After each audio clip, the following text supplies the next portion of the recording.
Perfect. Okay. It's Friday. Happy Friday.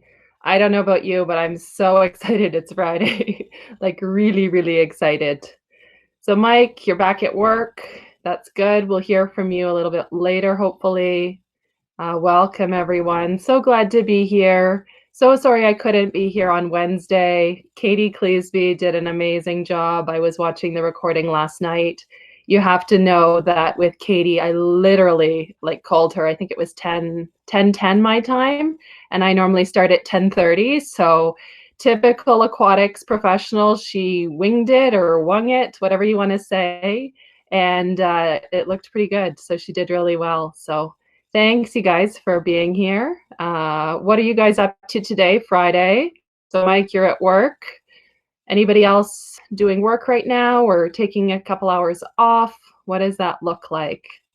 Let me know. Working. So, what kinds of things, Stephanie, are you working on?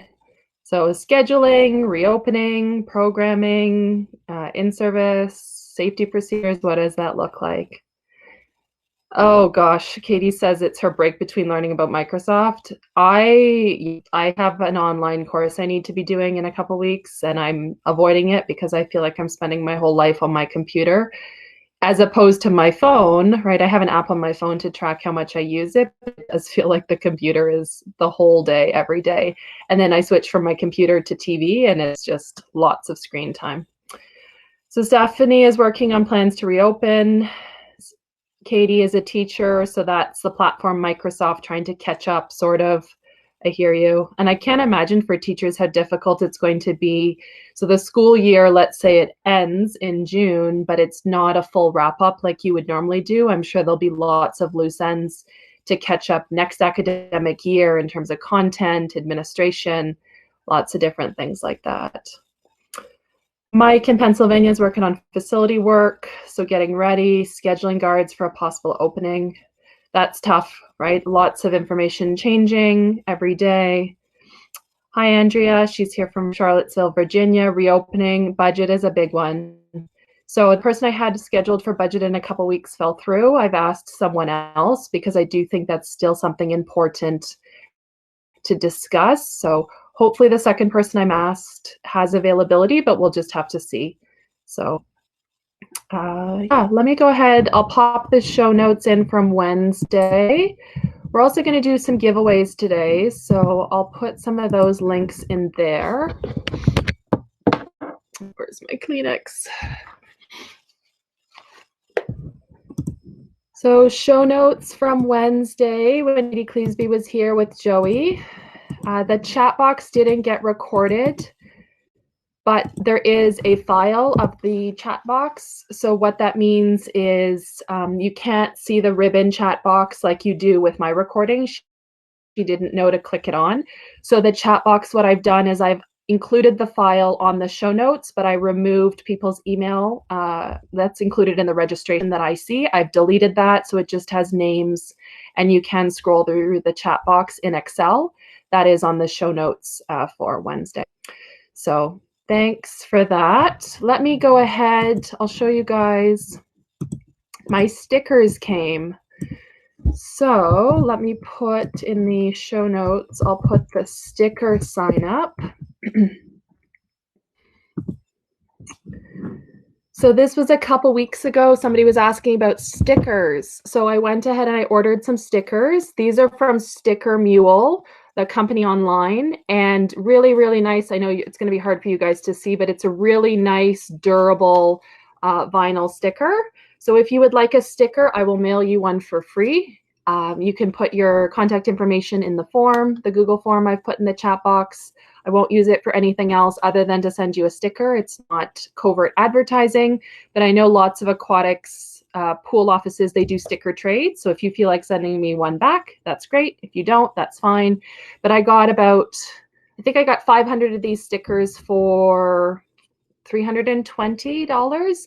And I know that sounds like a lot, but the quality of this sticker, you just have to trust me, is a lot better than previous glossy paper ones I got from Vistaprint. So Kim from Hawkesbury was the one who introduced me to Sticker Mule, and they do have good referral coupons. So if you do want that coupon, you can send me an email and I'll put that on the website. But basically, they're really, really high quality stickers.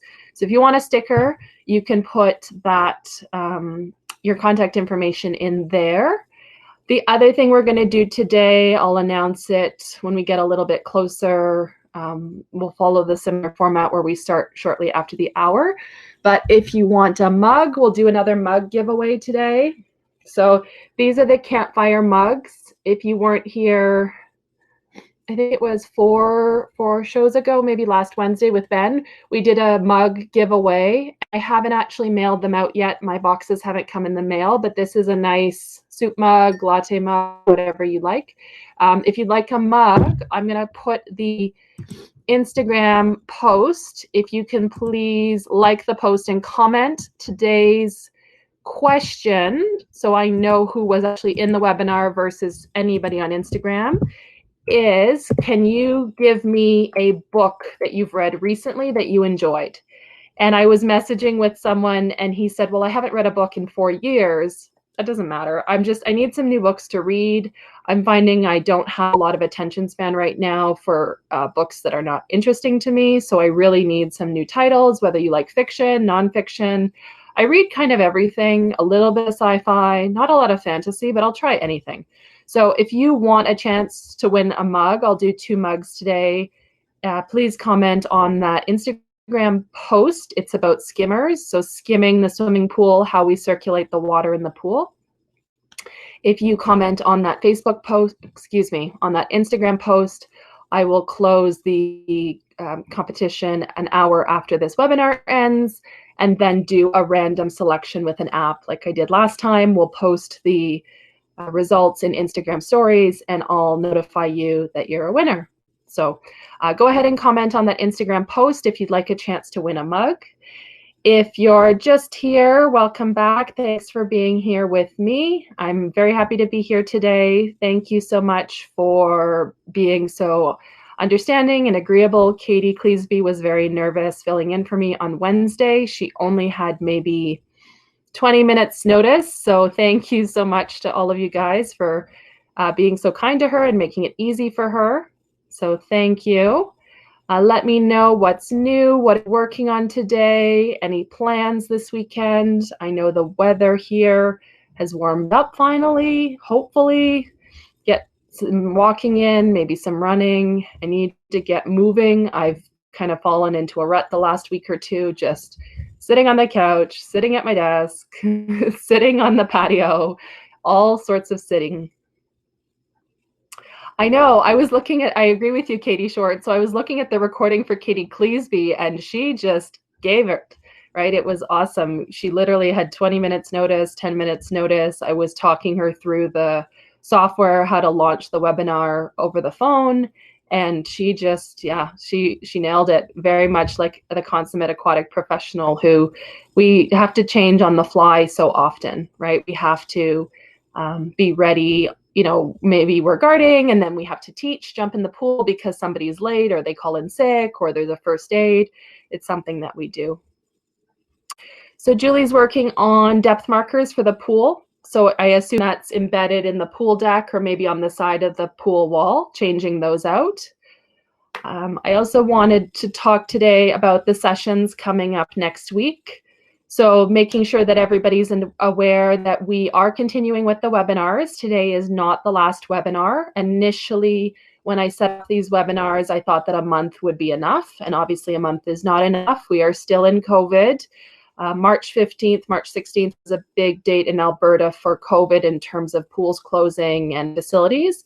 Now we are Friday, April 24th, and certainly for Alberta and Ontario, 2 provinces I've been watching more closely.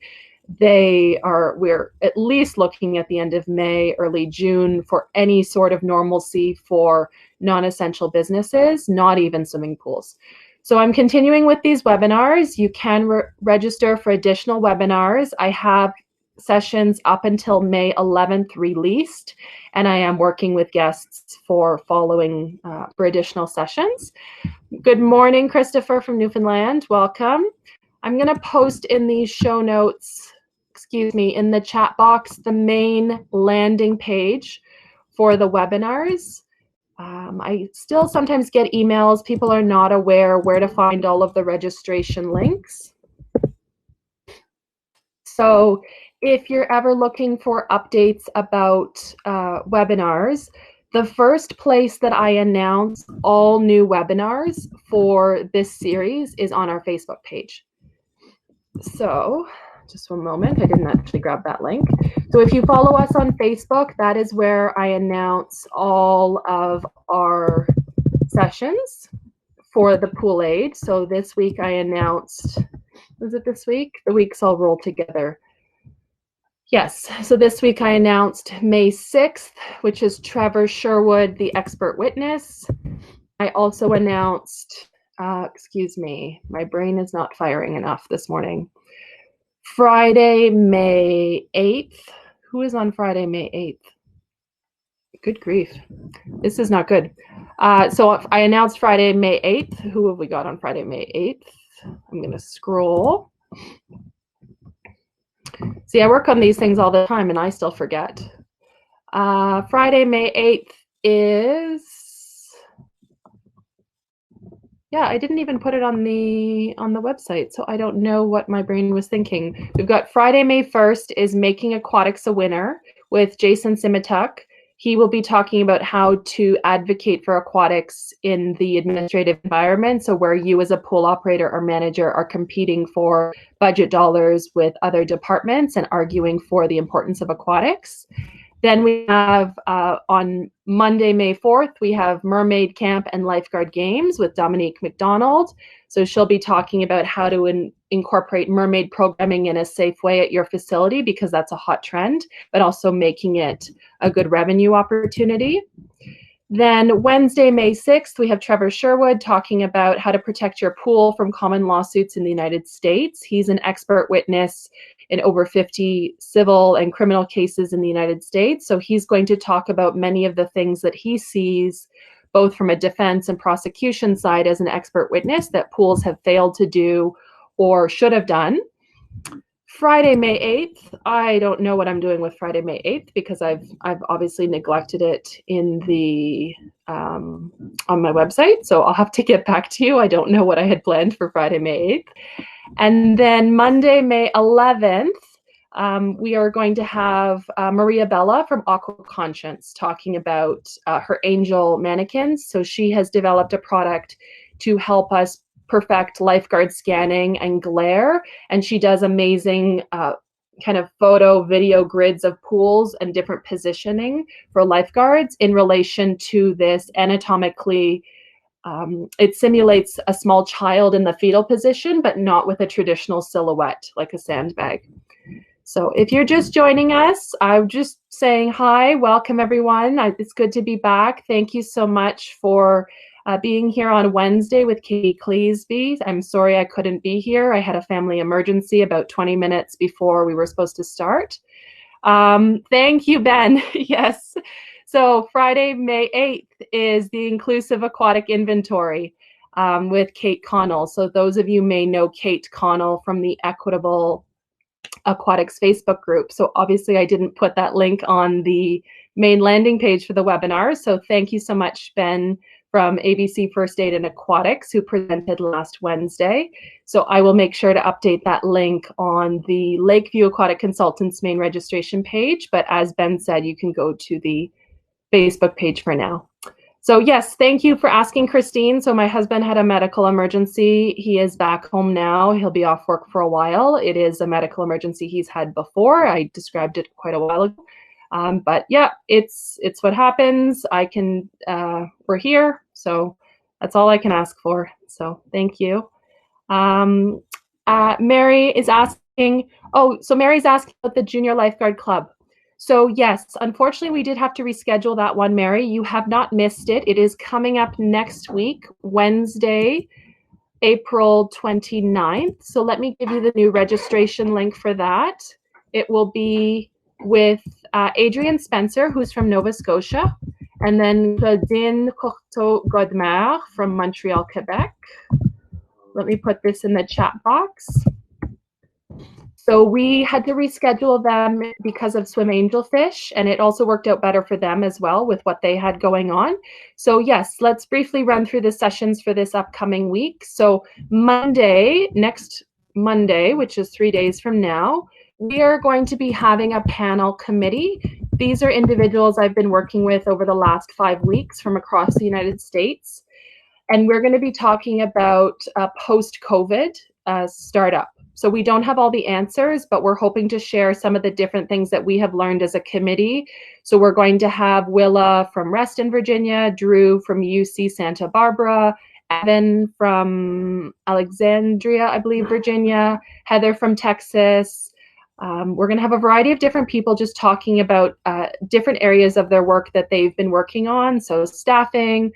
We're going to have Adam from Austin, Texas. He's going to talk about online in-service and training. So it's kind of an opportunity. It's not quite a TED Talk because I haven't asked them to present for 15 minutes, but it's going to be a popcorn style, 5 or 6 of us presenting over the course of the regular hour to give you some different thoughts on how they're working on these different topics, such as operations, health and safety. Drew from UC Santa Barbara has a risk health and safety background, so he'll be talking about journey mapping a little bit and facilities. So really, really excited for Monday's session. Come out if you can. Look for the recording if you can't. We will not have all the answers. There is no black and white answer for every state, every facility, every location, but at least we'll get you thinking about some of the things that we've encountered as possible challenges and pitfalls. So that's Monday. Wednesday, as Mary was asking about, we have starting a junior lifeguard club. Now, for my Canadians, it is not a Life Saving Society junior lifeguard club specifically. Yes, both Adrian and Claudine are passionate about life-saving sport, and they will talk about that, but it is also accessible session for any person at any facility across the world, because we're looking at how do we engage youth. Perhaps they're at risk, perhaps they're tweens, they have nothing to do, finding that way to connect with youth, pizza activities, fitness, first aid skills, basic lifestyle things that you can do to really connect the youth in your community. So that is coming up on Wednesday.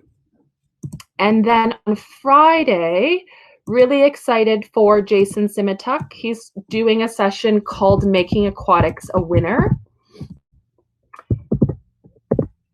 Jason is a consultant similar to me, but what he does is he does a lot of strategic planning for municipalities as well as community consultation.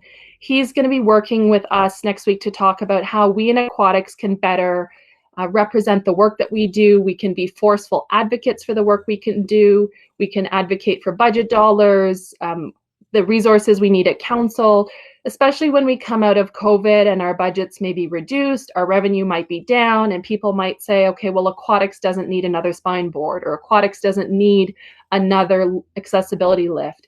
How can we advocate for what we need?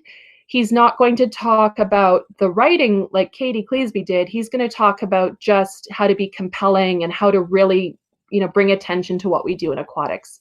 So I think that's going to be very interesting.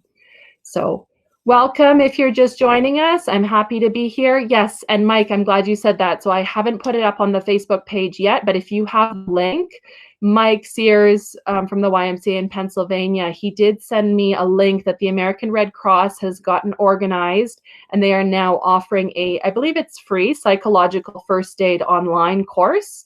So if you are an American Red Cross affiliate, definitely reach out to your reps. Use the link. Thank you so much, Mike, for putting that in the chat box. So even I will see if I can try and take that. Super, super exciting. I will make sure to include that on the show notes, and I will also push it on our Facebook page because there's been a lot of interest. So let me just write that down. If you're just joining us this morning, we've got 2 different things going on. So in the chat box, I have pinned the sticker sign up. So if you're interested in getting stickers, I will send you a free sticker. This is just a nice sticker you can use. If you want to do a sticker trade, I would be thrilled to get a sticker that you do at your organization or your pool staff. Love a sticker trade. So if you would like a sticker, you can sign up. There is a Google form link pinned in the chat box. I will not use it for any other purpose. I'm not going to do it for solicitation. I'm not going to pump your personal information in my customer resource management database, strictly for stickers. So if you want a sticker, sign up there. The other thing we're doing today, we are doing another mug giveaway. So I will give away 2 mugs. What I would ask if you would like to get a mug is we have an Instagram post, and the secret question, so that I know you were in the webinar, is what is a book that you have enjoyed recently?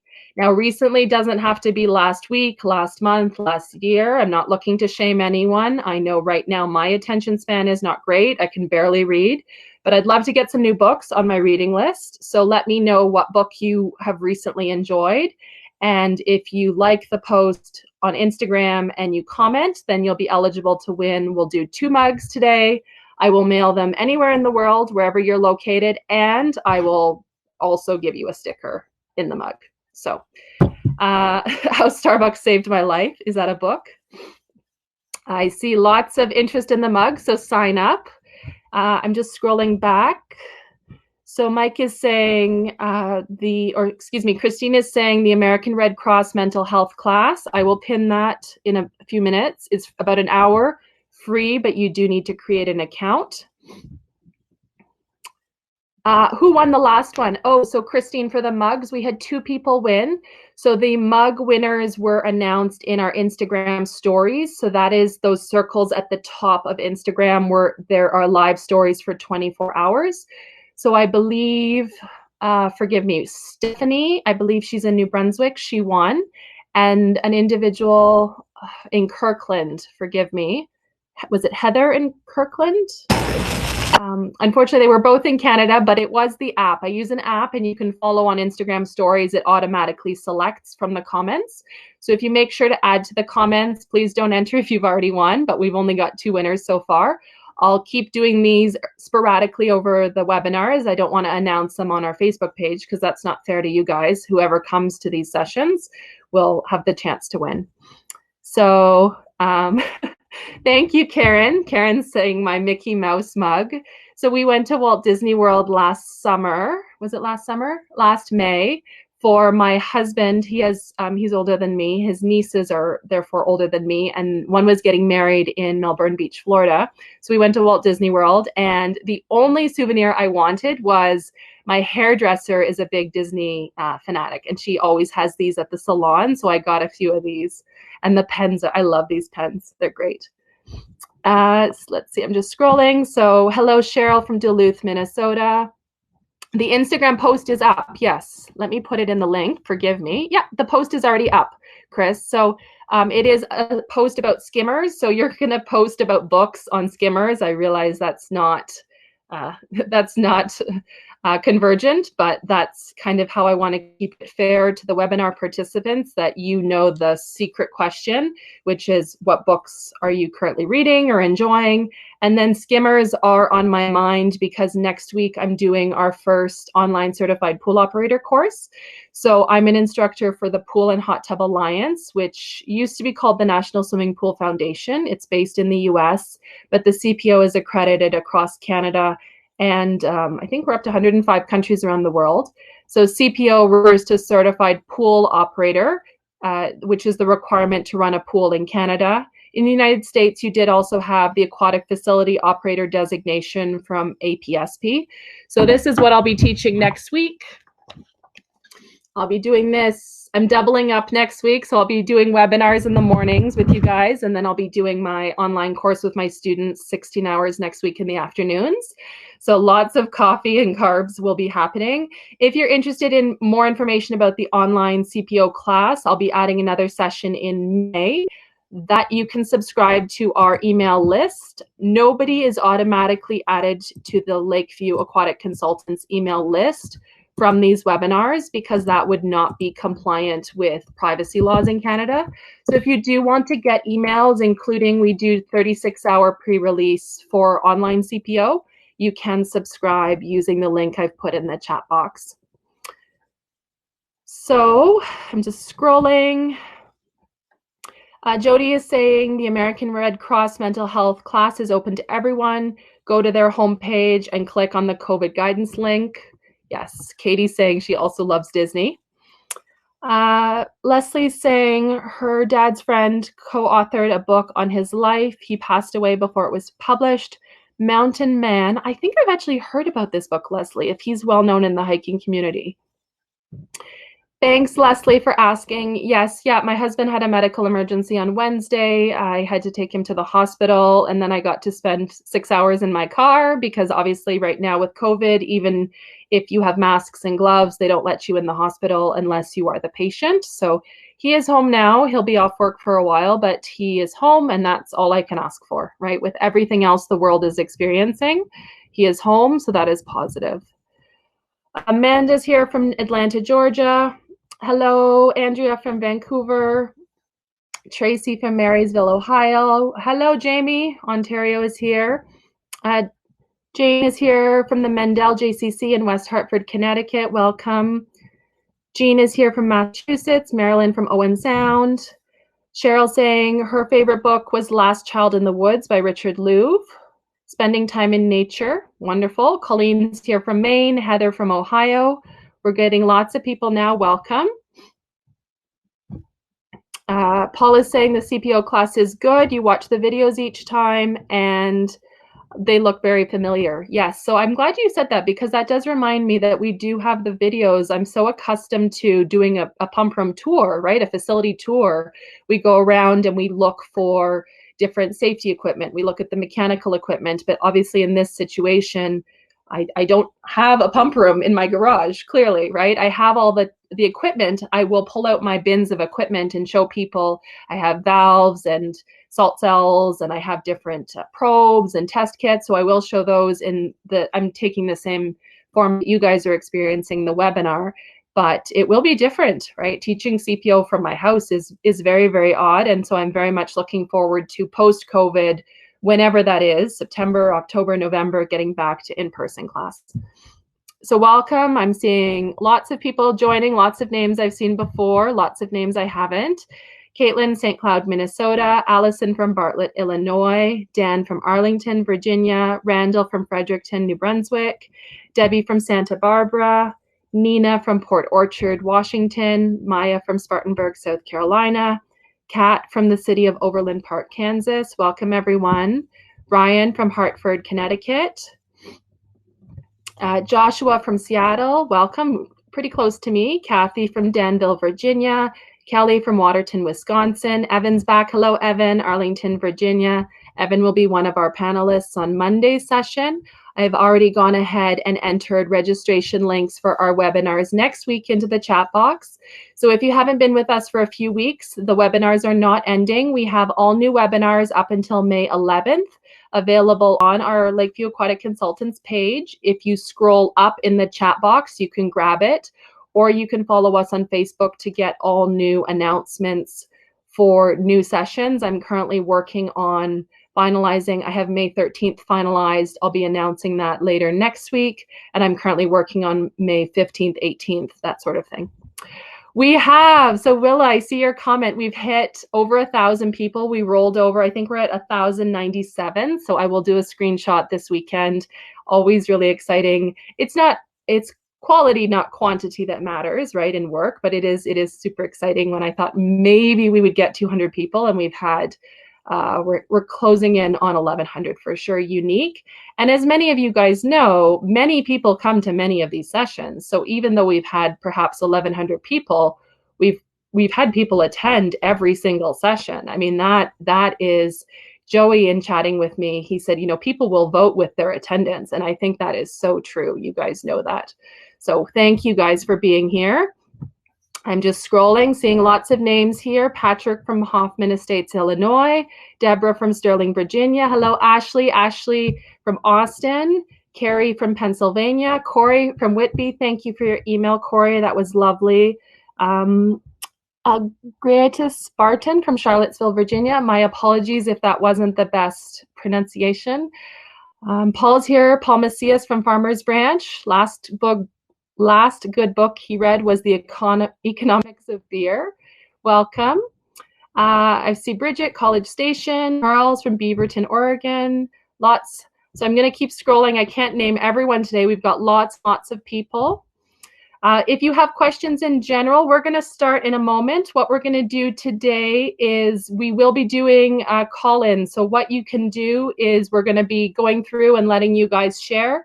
In the chat box, you can certainly do that. But also we're going to do audio and mic if you guys are able to do that.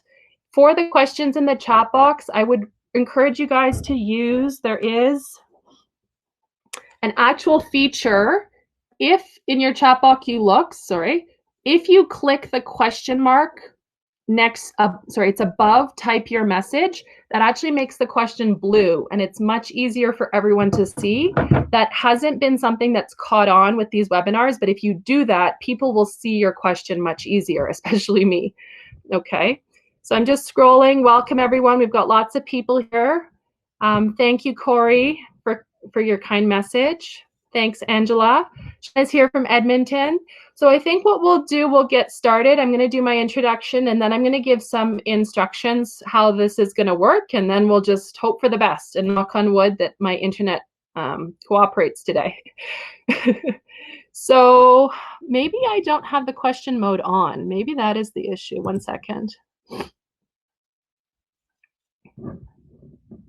That might have been the issue. So maybe it wasn't on. Okay, so do you guys see? Oh, okay. Good for me to know. But now you guys are seeing a blue screen, right? It's not, yeah, but do you guys, so it makes me really little. I don't know if that's a benefit because that makes me really little. Let me do this back. There we go. Okay, success. It's only webinar 15 and I'm learning this. So, okay. So if you should be able to highlight your question and that helps everyone see it. Let me post last time the link. Did the blue screen go away or did I get bigger again? Hopefully I got bigger again. If not, I can remove the blue screen. Okay, but you should still have the ask a question. Like you should still have the question in the box. I can still see it. So perfect. Okay. So thank you, Christine. Wonderful. Okay. So good morning, everyone. Good afternoon. Good evening. If you're in Europe or Asia or anywhere, my name is Katie Kreisdale. It is currently Friday, April 24th, 2020. This is going to be a year to remember, I'm sure. Thanks for joining me today. Thank you as well. I want to give a big shout out to Kitty Cleesby for doing the session on Wednesday. I had a family emergency about 20 minutes before I was ready to go on air, and I called her and she just said, no need to reschedule, I will do it. So thank you for those of you that attended. It was not the show we had planned, but that's kind of life. Thanks to Joey for helping with the Q&A. We're doing 2 free giveaways today. So if you'd like to get a sticker, the link is in the chat box. It is currently pinned. And then in about 5 minutes, I will pin, we're doing another competition today. I'm giving away 2 mugs. There is a there is a post on Instagram that is about skimmers this morning, good skimmers and bad skimmers. And so if you would like a chance to win a mug, I will ship them anywhere in the world. Please post a good book you've read recently. That is how I know that you've attended the webinar and it's not just random people on Instagram. And that also helps me build my reading list and maybe anybody else who needs some places to read. Okay. So what we're going to do this morning is, I know there's a lot of people that want to share kind of how they're doing, what's new. And I've been on a lot of calls myself recently where there's people like me running the call and then they ask, how are you doing? But there's 200 people on the call and only one person gets to speak. And so my goal today is to give everyone the chance who wants to speak. I will do my best to keep an eye on the chat box, but with 190 people in the room, there's just me, and I probably should have pre-coordinated someone to help with that, but we're going to do what we can. The way it will work is you have a feature to raise your hand.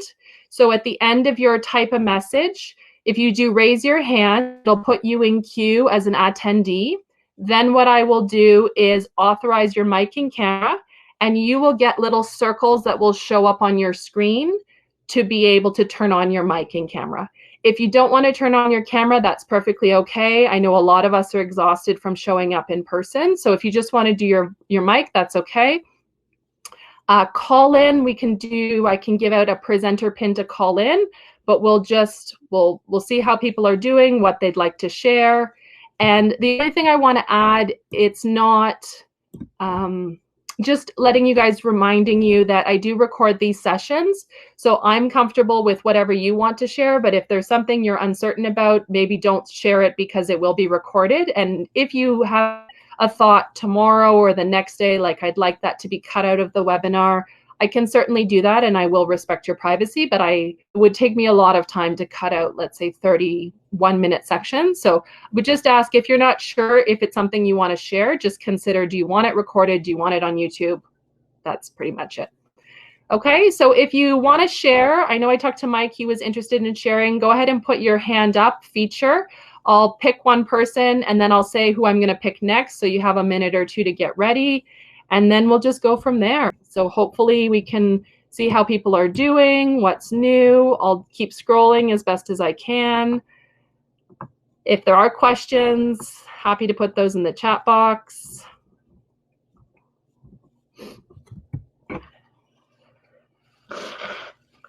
Ooh, good morning. So if you're just joining us and you'd like to share, use the little hand feature on the right side of type your message. Let me know that you'd like to share and I'll get you set up to participate. Not all at once, or if there's specific questions you want me to address, pop those in the chat box.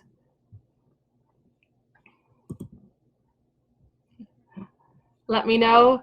Thank you, Jane. Okay, so Jane, I'm going to authorize your mic and your camera. If you do not want your camera, don't turn it on, but you will get circles on the screen and you can click authorize your camera and your mic. And so everybody knows, each person will have to also authorize their mic and camera. It's not, I can't just magically turn it on. So Jane, I can't hear you yet. I don't know if anybody else can. Oh, Shelly's asking for Instagram post. I will add that back in for the mug. Okay. So I'm working. Oh, yeah, we're getting you, Jane. Okay. Yeah. Wonderful. Good. So I hope that this is an appropriate question. I'm trying to get more information on how to go about purchasing the HEPA filters for the lifeguard masks and for the BVMs. I've been doing Google searches and not really finding anything. Where are you, Jane? Where in the world are you? West Hartford, Connecticut, Mandel, JCC. All right. Does anyone have any ideas? Because for me, I would say the biggest problem right now is that everybody's sold out. The lifeguard depot. I don't know what you guys are doing. Let us know in the chat box. HEPA filters. Where you guys? I see. Will it type? I'm having trouble hearing you. It's cutting out. Okay. Sorry about that. Oh, I see. Okay. So.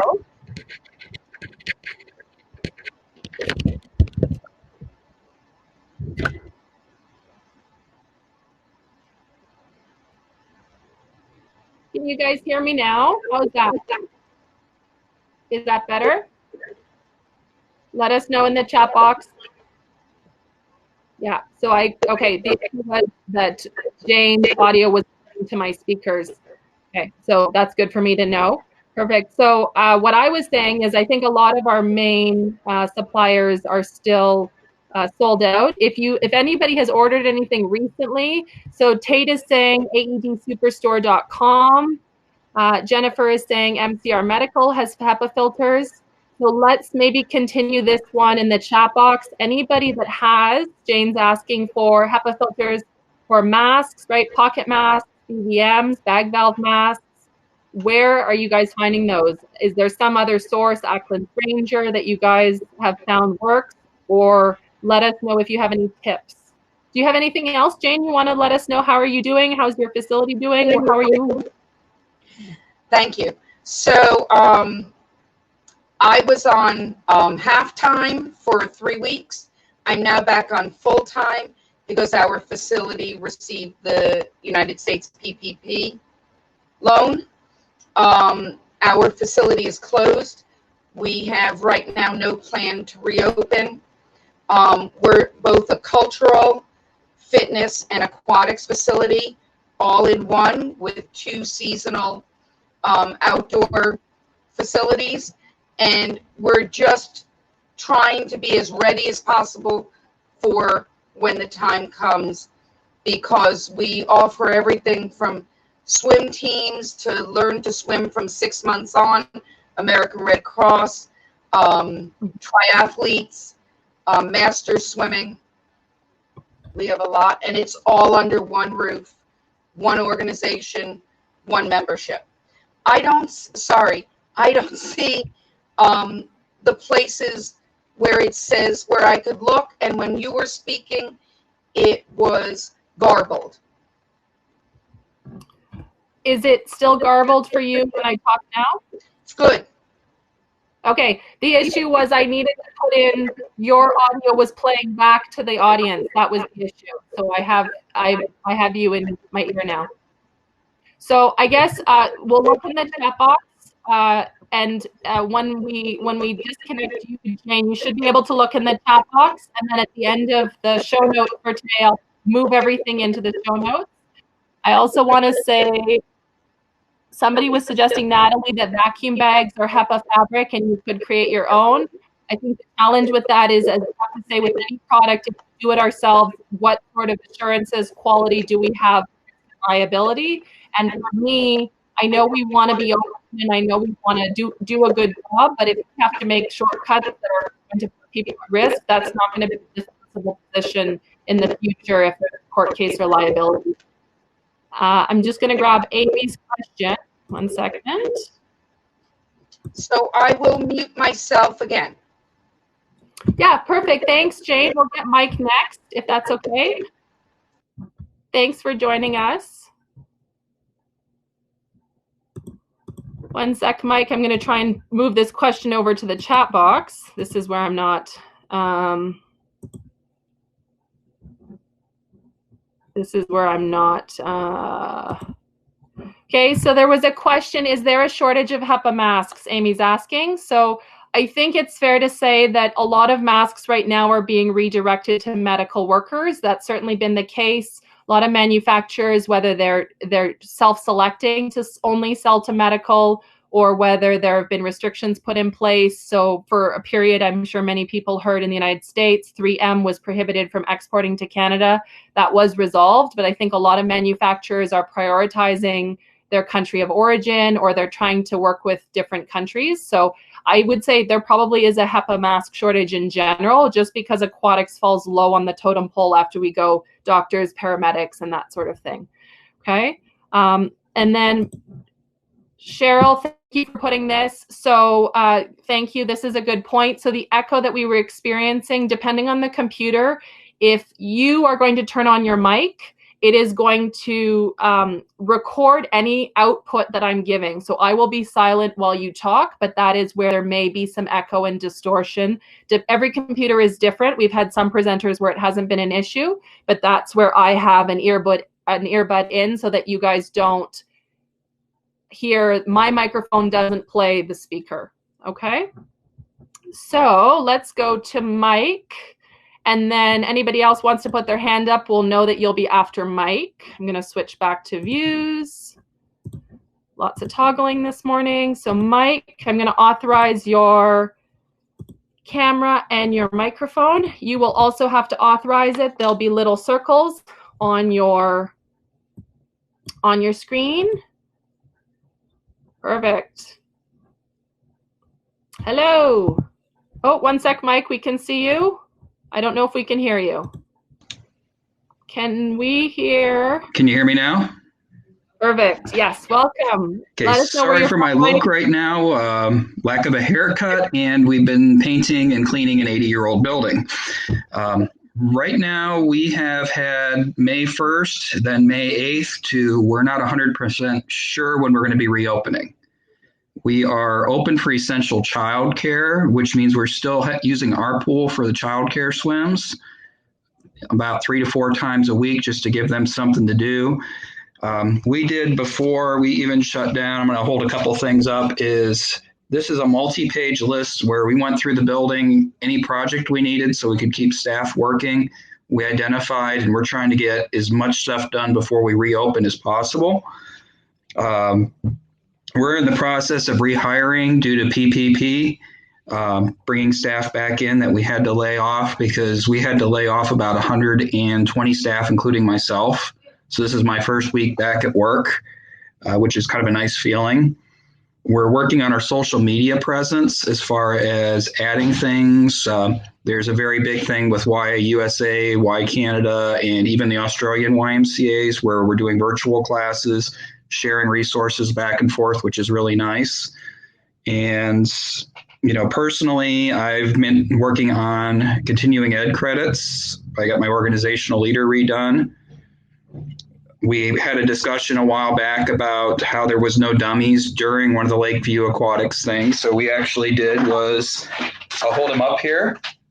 Oh, this yeah. is our little dummy that we came up with. A friend of mine did the sewing for me that makes dog toys, but this will fit either a piece of pool noodle or a diving brick. So you can make them sink or float. And we've been using it just as something to work on training guards once we get back in, doing drops and just working on different skills with them.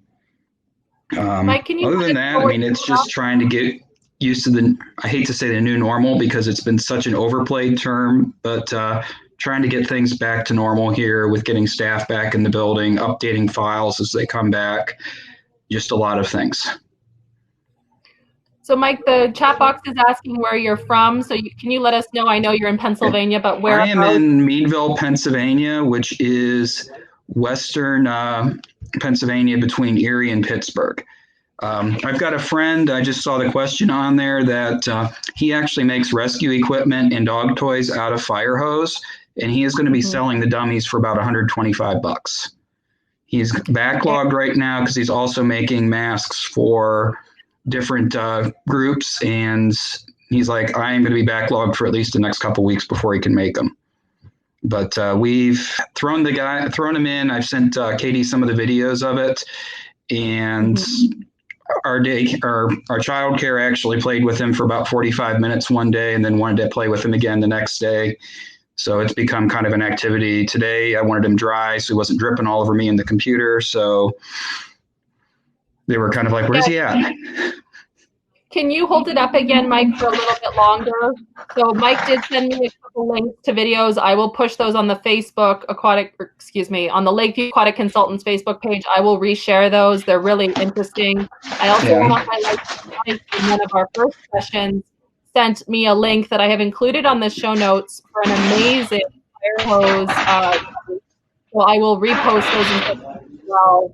Really, really. So I will share that link that Mike shared with me. And I think, we'll put the links. If it's something you're interested in purchasing or doing yourself, you can certainly look at the, what this gentleman has done. And I think very good. The one thing that's nice is if you're trying to sneak in and if you get used to some of the other dolls, you can fold them up, put them underneath the kickboard very easily, and then just drop them and let them go.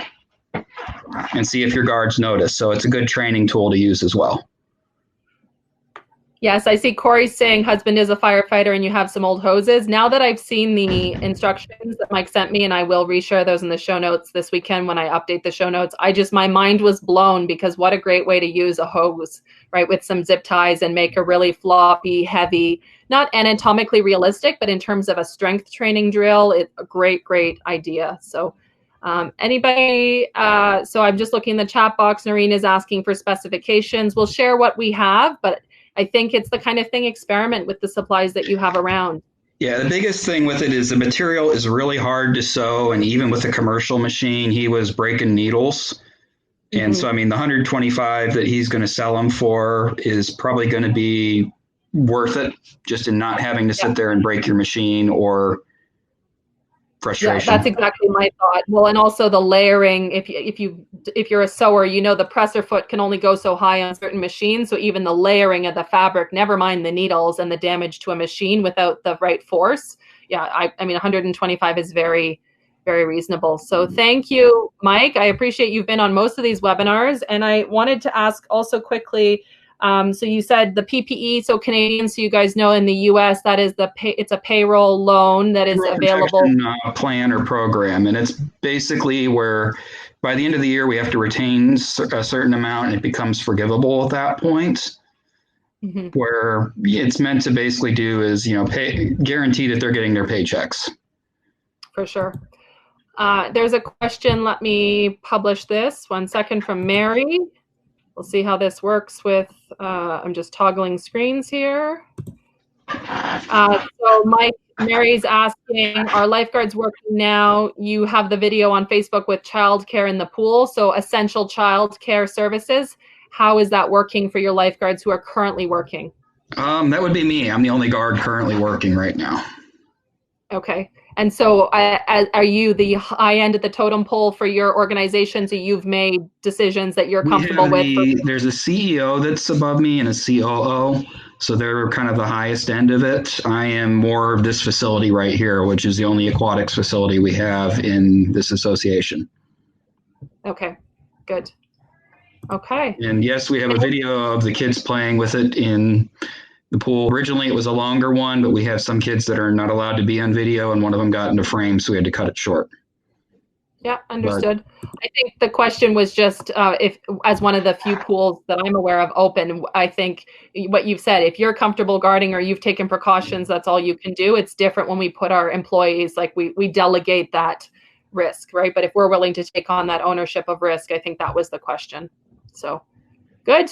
Thank you, Mike. Anything else you want to add, or you're good? No, I mean, we're pretty good. I mean, it's good to see our staff coming back in the facility. And one of the things we're going to be doing is the mental first aid class. I'm pushing that for all of our directors and our membership staff, just because we are going to be having people that might have some fear or apprehension or some stress from being off. I'll ask Marjan has a question. Let me share this. I'm just toggling.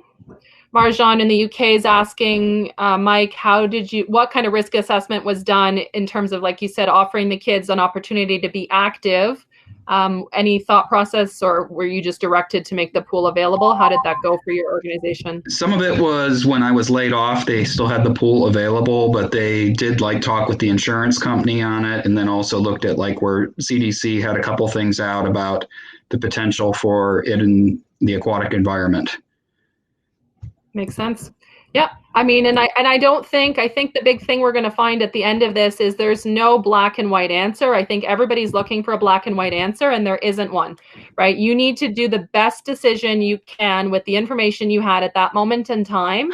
It's the same as a rescue, right? What are my abilities? What is the equipment? What is the circumstance? What is the victim? What is, the environmental situation? What is my decision? All I can do is my best. The one thing I do want to say that I'm noticing is more and more people are asking in Facebook groups for answers, and the people that are providing answers are not necessarily authorities. So that's the big thing I would just encourage people moving forward is do your research, look for credentialed certifying agencies that you trust, whether it's your lifeguard organization, your health and safety organization, your state organization, provincial.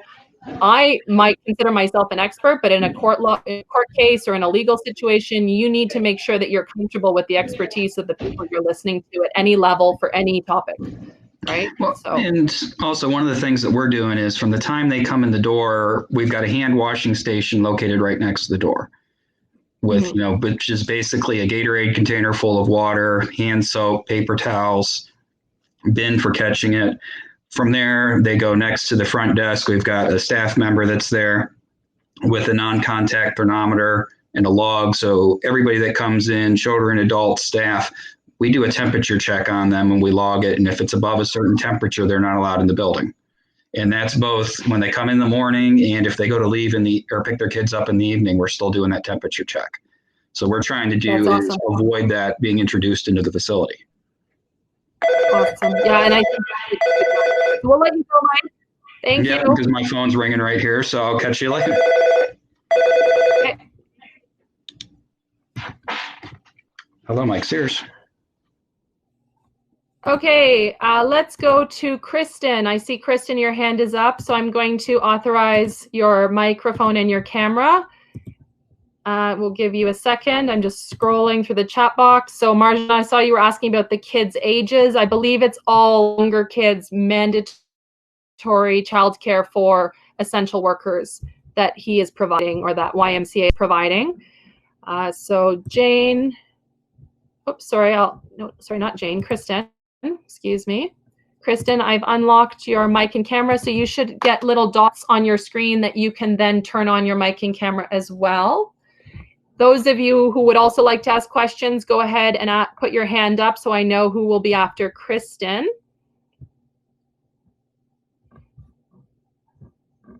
We'll just give Kristen a moment.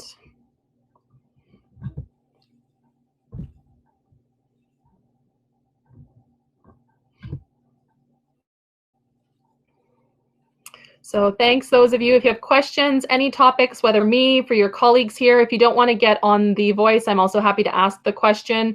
Kat's asking about HIPPO. I'm not sure exactly if you can clarify for me, Kat, HIPPO, if it's a specific regulation or law in the US, that would be helpful. Mike's Facebook address. So Marjan, I can connect with you offline if you send me an email. Well, there's a couple of things actually. So we do have the POOLaide, the networking document. So I'll put that in the chat box right now. This is an open source document, and I'm pretty sure Marjan, Mike has put his name here. This is a Google Drive where you can find other individuals from these webinars who have been, who are interested in networking. So I believe Mike's contact information is in that Google Drive document. For those of you that want to add your contact information, please make sure you scroll to the bottom. You will see that Canada is split into 4 pages and the US is split into 8 or 9 pages. So don't put all of your information on the landing page. I've tried to do it geographically.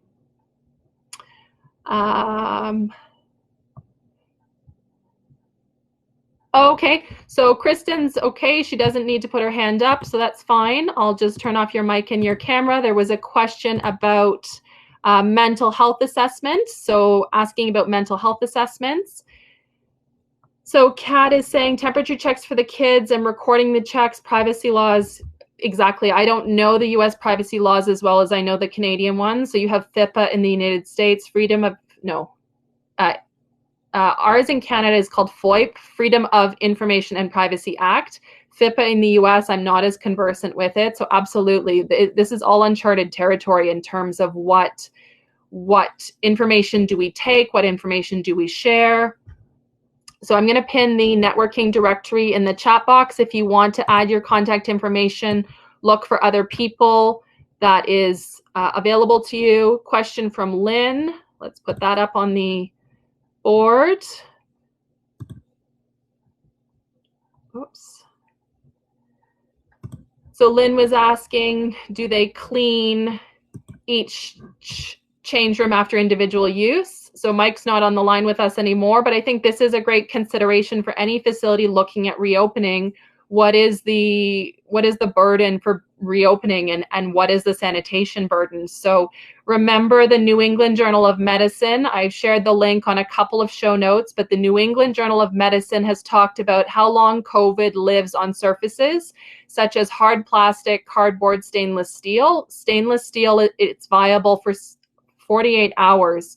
Right? So our handrails, our lockers, our surfaces, it is important to consider how are we disinfecting and sanitizing.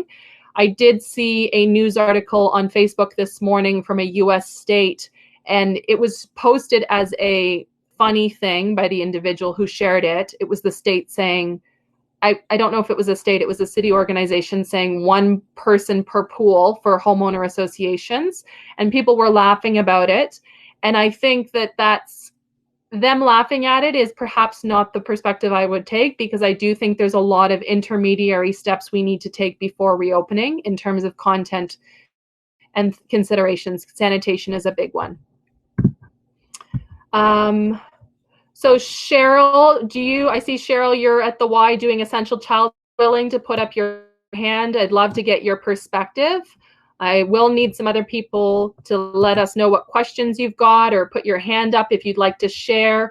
Doesn't have to be, I've been doing this work, even just saying this is where I'm at in Canada or the US and these things are uncertain, or just sharing with us, I think is nice. So let me grab Cheryl. I'm going to authorize your microphone and your camera, and then you will also have to click the circles on your screen, and we'll hear from Cheryl.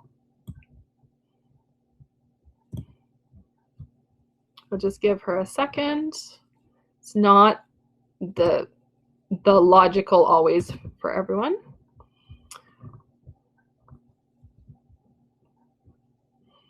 Mike is saying the temperature logs were a directive from the state. Welcome, Cheryl. We'll just wait for her to come online. Let us know too where you're at and what you do. Hello, good morning, or good afternoon, I guess. Hello. I am at the YMCA in Duluth, Minnesota, which is on the tip of Lake Superior. And we have been doing essential childcare in Minnesota at the Ys as well. We have, YUSA has actually put out a document for emergency childcare and cleaning procedures. There's a ton of cleaning that happens. And it is incredibly difficult to enforce the 6 feet of space between kiddos, but we try to come up with activities that kind of promote that, like a lot of quiet reading time. Hide and seek is actually a pretty good social distancing game, you know, and a lot of gym related activities. Because of the nature of our facilities, we're not able to have our pool open for the emergency childcare, so they're trying to do a lot of other things. But yes, there's an incredible amount of cleaning. We've restricted use of a lot of the toys and equipment, so we have less to clean each day, and we rotate things around so they don't get the same stuff every day. But it is an incredible amount of work in addition to the normal work that's been going on with cleaning and childcare. I might be able to grab some of those cleaning documents if anybody else would find that would be helpful, and maybe send them to Katie and you can include them in the show notes later. But YSA has been really helpful in providing a lot of that information to those of us who are wise. I think that would be amazing if they're, you know, if they're open source enough because they've been shared at most Ys. I think that's the kind of thing that everybody needs to understand. A template is only a template for what was right for another organization. Adopting it wholesale doesn't make it best for your organization, but I think that starting point of not reinventing the wheel.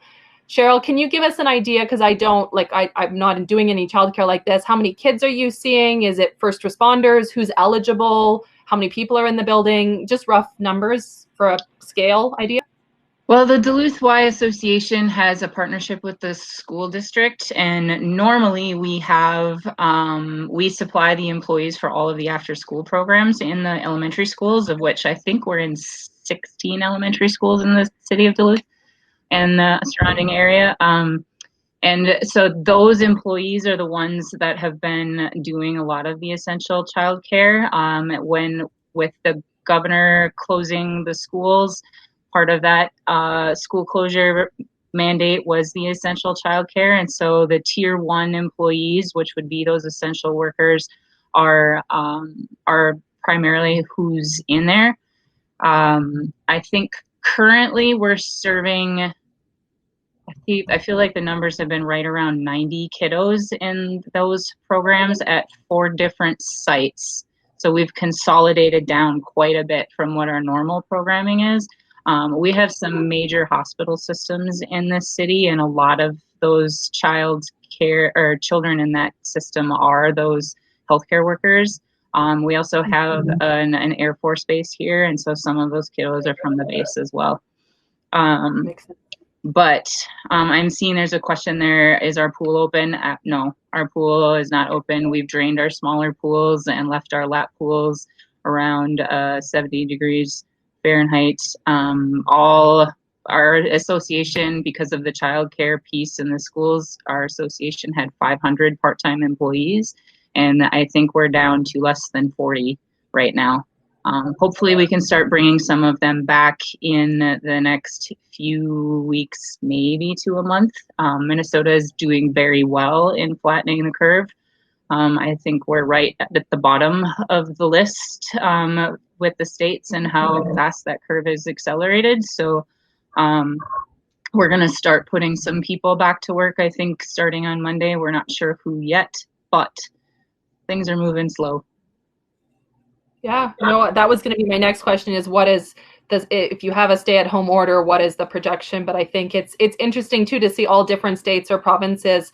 Some are doing well, perhaps like Minnesota. I know I talked to a girlfriend a few days ago in Massachusetts, and Massachusetts is getting hammered, right? 6 million people, 40,000 cases. Massachusetts is very similar to New York. Right. And other people like all of you on this call, there's all different states and provinces and countries. Right. So if you're willing to share, let us know. There's no this is not a formal, just let us know what's new, because it's interesting to hear what's working. And so, Cheryl, it sounds like you guys have been doing childcare for a while. You've probably learned a lot of things that work and don't work, even with the guidelines from YUSA. Right. So if anybody's looking to network with Cheryl or any other person, you can use that Google Drive, or you can try and connect with each other offline or through Facebook. I think that's the goal with these webinars, right? Is just connecting different resources and people and perspectives. One of the things I think we do so well in aquatics is we're supportive and we do feedback loops for each other. And perhaps if Cheryl and I were having a conversation, I could say, well, have you considered this or that, in a respectful, constructive way, that we want to poke holes in the planning, not in the execution, right? And that's, again, the goal. Right, we're all planning for different circumstances. Why not collaborate where we can? So, yeah. Anybody else have questions for Cheryl? I just looked in the chat box. I think everybody would love that resource. So if you can check if it's permissible, I guess, to send it to me, Cheryl, then I'll put it on the show notes. I want to highlight Mike also shared a Redwoods Group resource. So Canadians, if you're less aware, Redwoods Group is a U.S. Insurance organization. They've been putting on their phone calls every Thursday. I did miss the one yesterday, so it looks like they talked about using your organization as a child care center, and Mike has highlighted some resources in the chat box from them. I believe they've also been recording those calls, so if you want to go back and see the Redwoods calls and the resources, they also send a follow-up email after. All right, so we'll say thank you, Cheryl. We'll let you go. Anybody else want to share? Put your hand up in the chat box or pop a question in. Let us know. Different resources. Mike's also sharing for sick employees. So I know where I am in Alberta, there's no plan to reopen pools as of yet. The big announcement yesterday for Calgary, not really a big announcement in my mind. It was a foregone conclusion. I think they were just delaying it because they knew people would be upset. But yeah, the Calgary Stampede's been canceled for 2020, hasn't been canceled in 97 years. The same as I know in Germany, they've canceled Oktoberfest, the big beer tradition in October. Not surprising. I mean, we are talking about flattening the curve. We're talking about social physical distancing. We also have to consider, what about if there's an uptick again? If there's an uptick in June after we have resumed some normalcy? What if there's an uptick in flu season in September, October, right? So I think in our planning, we really have to be prepared that we can only do so much and that things are going to continue to evolve. We may have a new strain. So my husband, in a weird irony, we're watching this Ebola documentary called The Hot Zone with Juliana Margulies. It's a miniseries from National Geographic, and they're talking about strains and how it mutates. And I mean, there's so many eventualities. I see Noreen with her hand up, so I'm going to authorize your mic and camera, and then we'll see what Noreen's in Ottawa, which is the capital of Canada. So those of you who aren't aware, Ottawa is the capital of Canada, not Toronto. Marjan is saying the schools in Germany are opening in May. Germany has been a model for COVID, so it'll be really interesting to watch their thought process. They've been a model with deaths. Hello, welcome, Noreen. Oh, wait. We can't hear you, so just check your mic. There we are. Okay. Perfect. Good. I'm impressed. I have my Ottawa shirt on today too. What are you doing? Working at home, right? Please. Yeah. So I work with, they call it Recreation Culture Facilities Services. So that's what our pools fall under here in Ottawa. And we've been stay-at-home orders since March 16. So that would have been the beginning of our March break. So that threw a huge curve at everyone, of course, for childcare and all that kind of thing. But we've been working at home, and they've set me up a little bit better so I can access a lot more of my work files. Office 365 has been awesome with cloud, so that's been really good. But they did drain all our indoor pools, so that kind of sent me a signal that this is going to be a long time. As well, today in a meeting with my manager, we were on a voluntary redeployment to other departments. So our long-term care centers with the city are part of our social services department, and there's a crisis going on in there right now in Ontario. And they've looked to people in our department because there's a lot of training, of course, with the aquatics folks. So about 20 people have been redeployed now to long-term care. And there's been more demand coming. So we were just told today, next week, they're changing to a mandatory redeployment. But they're very concerned to offer everyone jobs and work in areas that match our skill sets. Mm-hmm. Yeah, so it's a bit of a change there. There'll be messages we are warned, or by our manager or media manager, that that's going to start next week coming out. So I think, and no one's talking about pools reopening. We do have 4 city beaches. We have 2 rivers that we have public beaches on, and don't know what's going on there. Only 3 of them are going to be open this year because of other work needed to dredge part of a river for this summer, so that was already planned. We have a whole lot of wading pools, splash pads, things like that in the city. And of course, when that heat wave hits, concerned about how that's going to be responded to. Our manager also gave us the heads up that our general manager of our department is pushing senior management to have a decision about what's going on for summer. And they've let them know we need 6 weeks to figure out, to be able to hire and move forward with a summer program.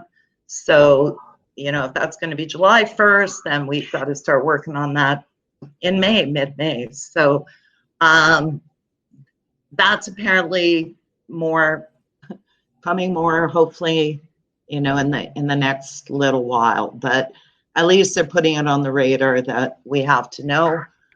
The other things I've heard rumblings of are the financial impacts, of course. And within our division, they save money by not hiring people, of course, our part-time staff, and kind of what would it look like to not operate, say, our wading pool program this summer. And that's around $1 million savings. Mm-hmm. Yeah, so within Ontario, the municipality is not permitted to carry a deficit. So that's where the financials start impacting our department huge. Yeah, I see lots of questions in the chat box. I'm going to grab those in just a sec, but I want to comment on a few things that Noreen said. I think it's interesting how quickly, Noreen, did City of Ottawa drain the indoor pools? Was it within a week or two, or was it after 3 weeks of noticing that things were not improving? Yeah, it was about after that 3-week point. It was just 2 weeks ago we were advised that was happening.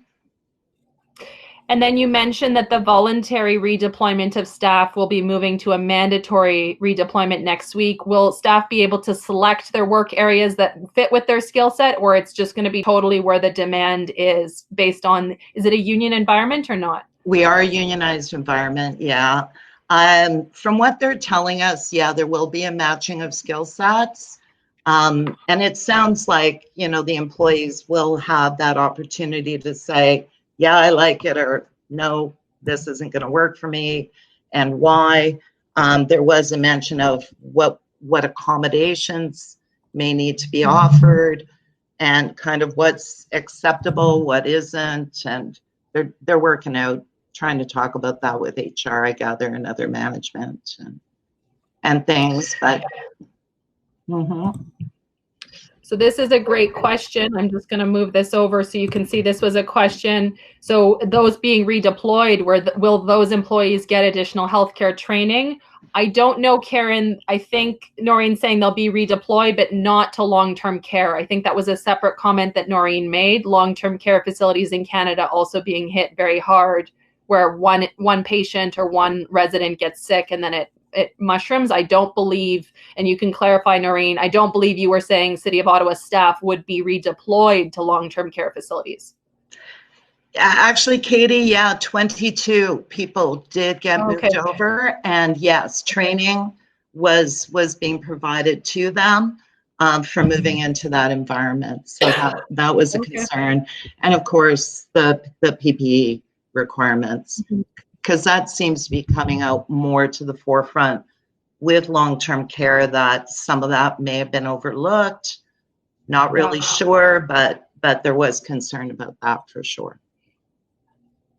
Okay, we have a question from Andra Schweitzer. So Loyalist Township. So how do you, as best as you know, Noreen, is Ottawa planning to communicate fall and winter? Love that. Thinking ahead for fall and winter. Do you know what's going on there?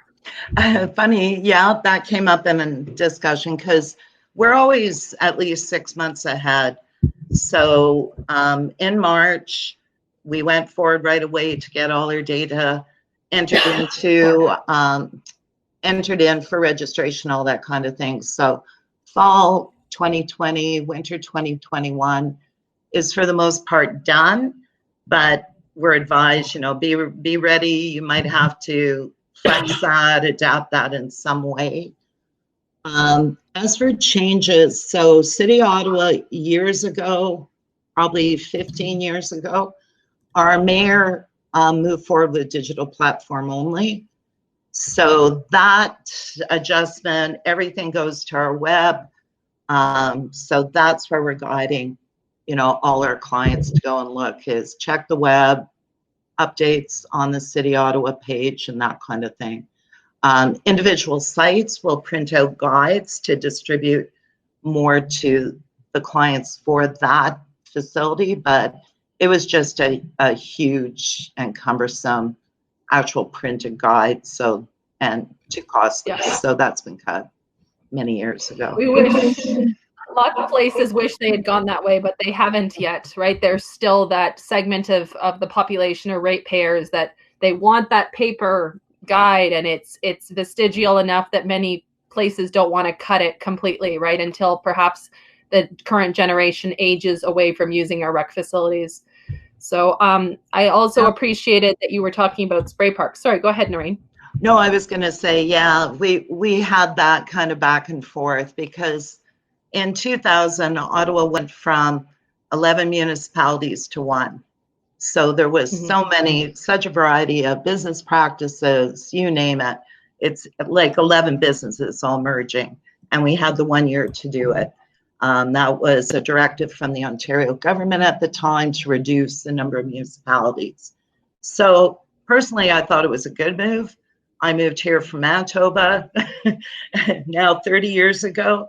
I was confused when I came to Ottawa, like going through all the different cities, and you come into Gloucester in the airport, but I'm going to Canada, and it was very confusing. So I thought that was a good move, but the ramifications, we are still dealing with issues of amalgamation and just like fees and getting everything onto the same page for pricing and that kind of thing. Aquatics was easy.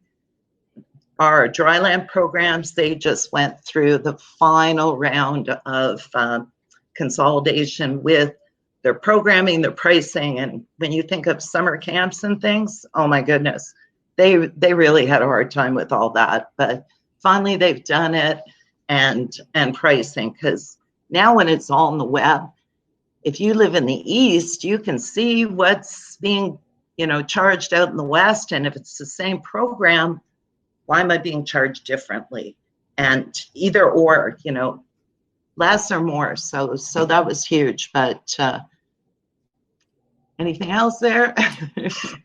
No, I think we're good. I see Kory has her hand up. So thank you, Noreen. I appreciate different perspectives. 6 weeks. I think we all wish we could say to our council, our ratepayers, hey, give us 6 weeks, because 6 weeks is probably what it will take. And all of you out there, I know that you're doing this off the side of your desk, limited resources, limited time, personal stress, personal financial concerns. And somebody is saying reopen in 2 weeks. And it's just, my mom was a risk management lawyer for 40 years. And that for me is a big piece. Everybody is rushing forward when we don't have a lot more information. And I feel for all of those of you in a situation where you are not high enough up to really make a change and say, no, put your foot down, your job might be at risk, or your family needs the income. I feel for those of you stuck between a rock and a hard place, because this is uncharted territories and really, really stressful for a lot of people. So thank you, Noreen. Thanks. Let's grab Kory from Oshawa. I'm gonna, 1 second, authorize your mic and camera. While she's getting connected, I want to mention about the spray parks. So thank you, Paul. You mentioned the NRPA was talking, I guess there was a call about spray parks. So I want you guys to start thinking about your spray parks as well. Many of you might have spray parks or splash pads that are not recirculating. And if they're not recirculating, they have different sanitation standards, and that will be a concern for us. We really should not be opening them at all this summer if we don't have sanitation installed on our spray parks. So when I say sanitation, I mean chlorine or bromine or some other disinfectant. And there are many spray parks, even in Alberta, Ontario. I know a lot of splash pads, old wading pools, grandfathered in Ottawa. They don't have proper sanitation, ongoing delivery, and they should not be opening this summer. That is a conversation we need to have. So welcome, Kory. Hi, thanks for having me. I am also wearing my city shirt today. Where am I going the wrong way? Wrong side. There it is. Yeah. It's all backwards. But I'm also wearing red today for Nova Scotia, for the RCMP officer that we lost. Very unfortunate. My question, it's more of a question than necessarily relaying to the team, is just we are looking, I heard something the other day about lane allocations and things like that. So I'm trying to forward think and how we could, if we were phasing in openings. And I was just wondering if anyone was out there, if they had any more ideas or anything about that, or if they already do that at their pools. Just like family swim, or is it just lane allocations, that kind of thing, just to bring something back to the table for my team.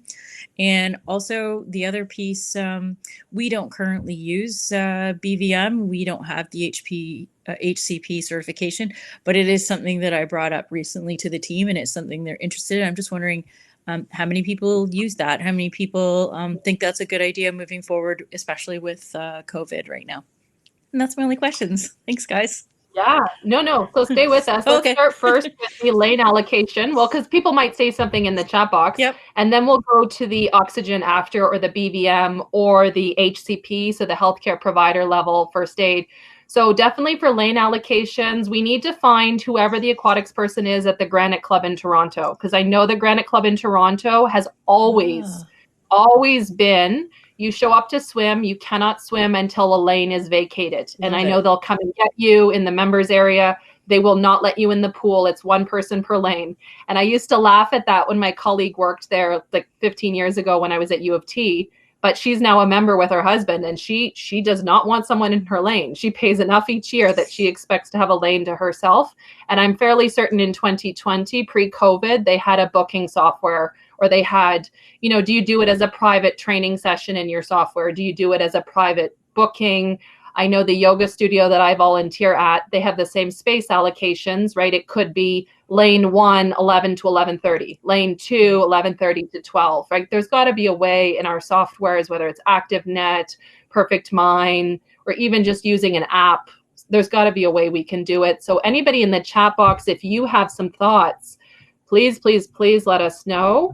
I think Paul's also made a good point. So we do equal lane allocations for swim teams and have 4 of them that are allocated equal time. I think the other thing we have to think about is saying to people, you will only get the time that we give you. So unfortunately, even if you want 90 minutes to swim a 4K workout, we can only give you, for equity issues with our public organizations, we're only giving away 30-minute time slots. Yeah. Right. And I think we also have to consider how frequently are we allowing people to rebook. So is Mrs. Smith, who comes in every morning, respectfully, that's her routine more than her fitness need. Does she get to book every day and then exclude equal access opportunities? Right. So I do think we have to have a conversation as well for those of us who are here. Right. Yes, we want to respect our annual or monthly pass holders, but is that really an appropriate pricing model right now? Should we be going to a single admission pricing, because we will not give our members, our ratepayers, the opportunity to get full value from those passes?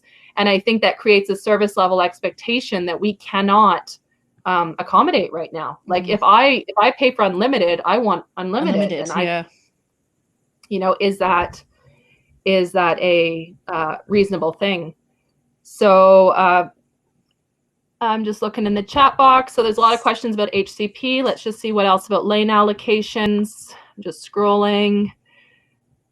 Carmen says Paul is at the Granite Club, so we need to find Paul. If anybody knows Paul at the Granite Club, let's volunteer him for this, or any other private member clubs, actually, any clubs across the country. So we've got Glenora, the Winter Club, Calgary Winter Club, Winnipeg Winter Club. If you know a club in your area, please reach out to them or let us know. I'm just looking. Physical contact is coming up again. Lots of redeployment questions. Oh, we got lots of conversations. Scrolling. I just see something here about the swim team. We believe, and this is just spitballing with the swim team coaches.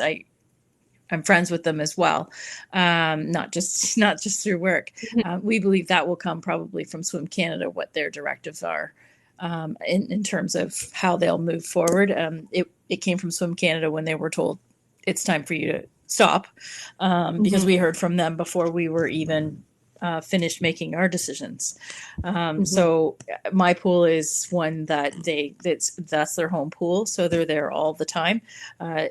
You know, there's many things that we'll all have to look at. For me personally, they share the pool for part of my swim, or they transition out right before my lessons start. So do I want to have 120 swim teamers in the change room and then all my swimming lesson people, parents and kids transitioning in? Like, am I going to have to either cut back their time so that they can transition out, and then, you know, push back my swim start so that they can transition in? And, you know, it's going to be a big undertaking for sure.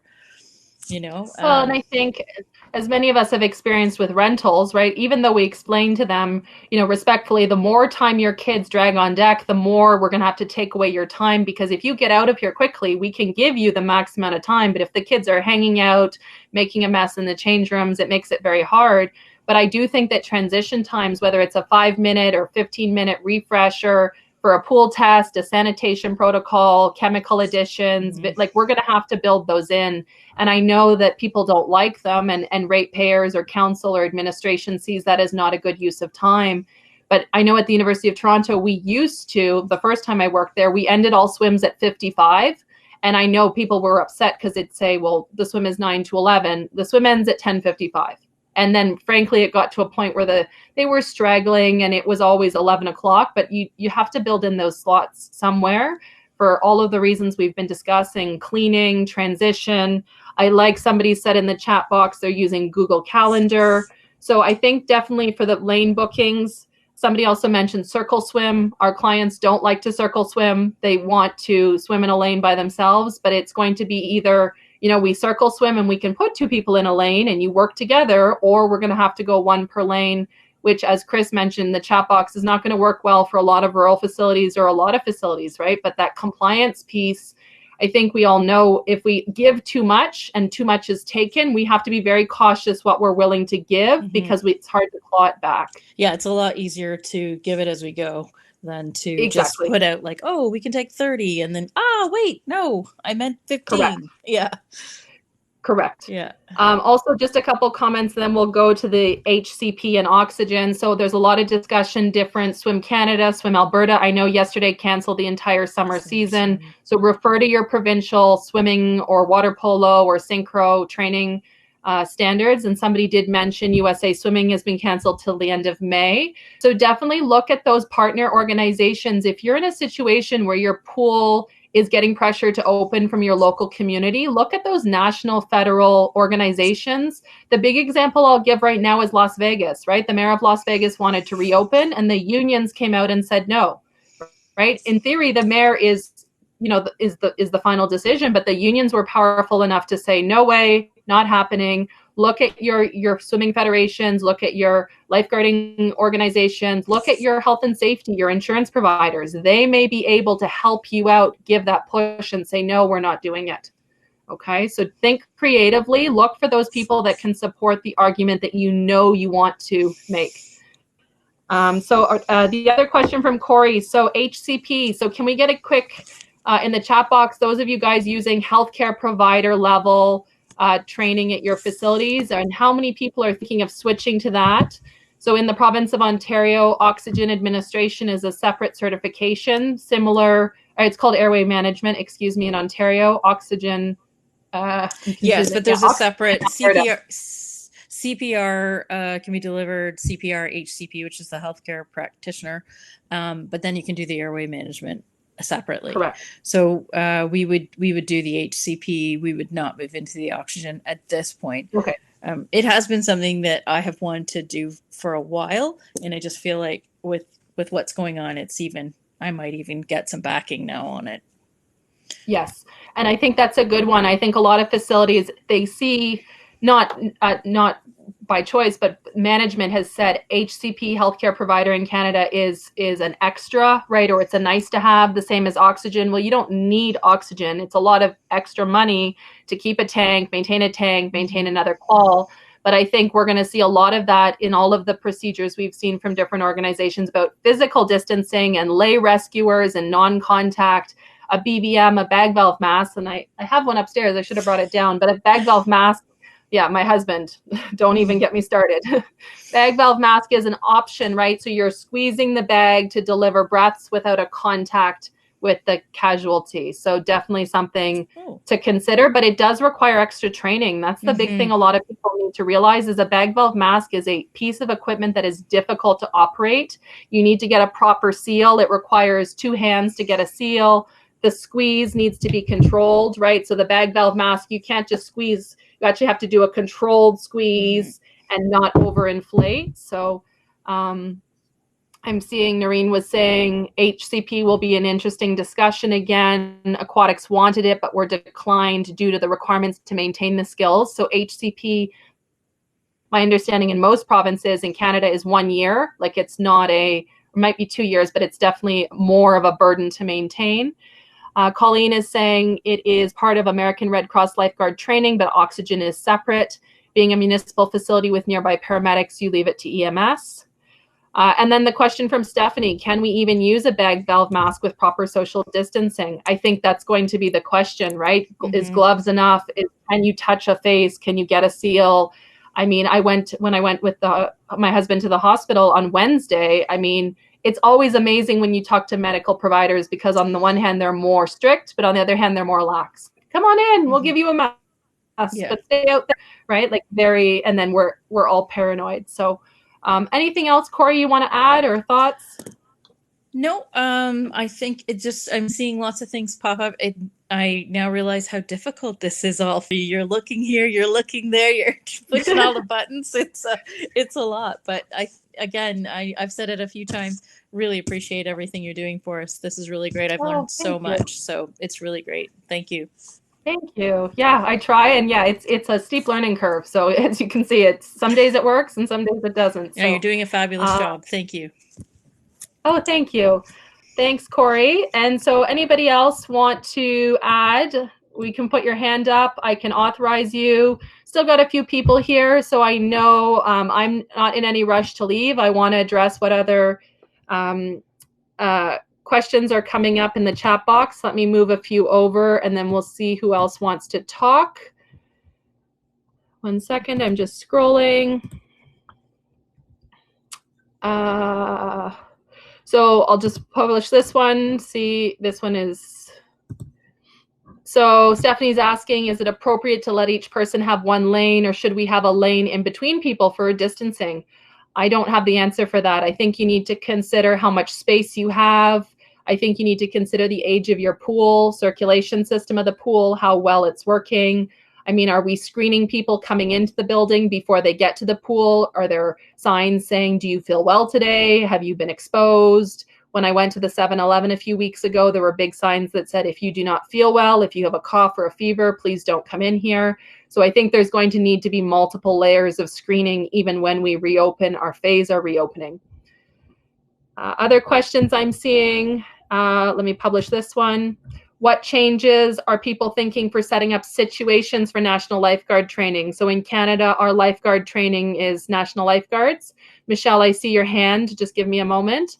So getting people thinking in the chat box. So let's imagine a world, it's September, October, we're open, reopened, whatever that looks like. What changes are you going to make to your scenarios in practicing for your lifeguards?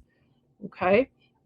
Let me authorize Michelle. Oh, or Michelle, maybe that was a mistake. If you want Michelle to put your hand up, I'm happy to authorize you. Any ideas for training? Let's put those in the chat box, or if somebody is prepared to speak on that by voice, I'm happy to authorize your mic. Similarly, Tracy has a question. Anyone have ideas how to do Red Cross lifeguard training skills with social distancing? So I think Kelly Martinez touched on this a little bit when she was here last week talking foam and vomit. And on the one hand, we want to have lots of equipment so that we can provide realistic training. But on the other hand, can we share equipment? Do we need to purchase more equipment to make sure that each candidate, participant, each lifeguard staff member has equipment? Is that expensive? Is that even doable? Can we get that equipment? Okay, that's going to be a question. Let me flip back to the chat box. If anybody else would like to share, please feel free to put your hand up. I'm just scrolling. We got lots of comments in the chat box. One moment. Scrolling. Christopher is saying to Maryland Life Saving Society is discussing it. So at Life Saving Society across Canada, there are different offices. So always refer to your provincial office for the most up-to-date information specific to your local regulations. However, we can always look at examples to inform potential direction. So for example, the U.S. Lifeguard Association, the Surf Lifeguard Association, USLA, came out yesterday with surf lifeguarding parameters. I didn't look at them, but I saw that they were released. So that is something that I would read myself to inform how we make decisions for my organization or my region. Karen, oops, we're just, 1 second. I gotta plug in my tablet.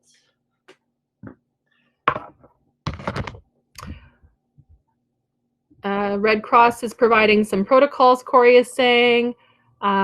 Big thing, I love that Benjamin is saying, let me pin what Benjamin just said. I think that's important. Whoop. So people can be asymptomatic for quite a while. And whoop, whoa, it's scrolling. You guys, I can't pin it if it's scrolling. 1 sec. Oh.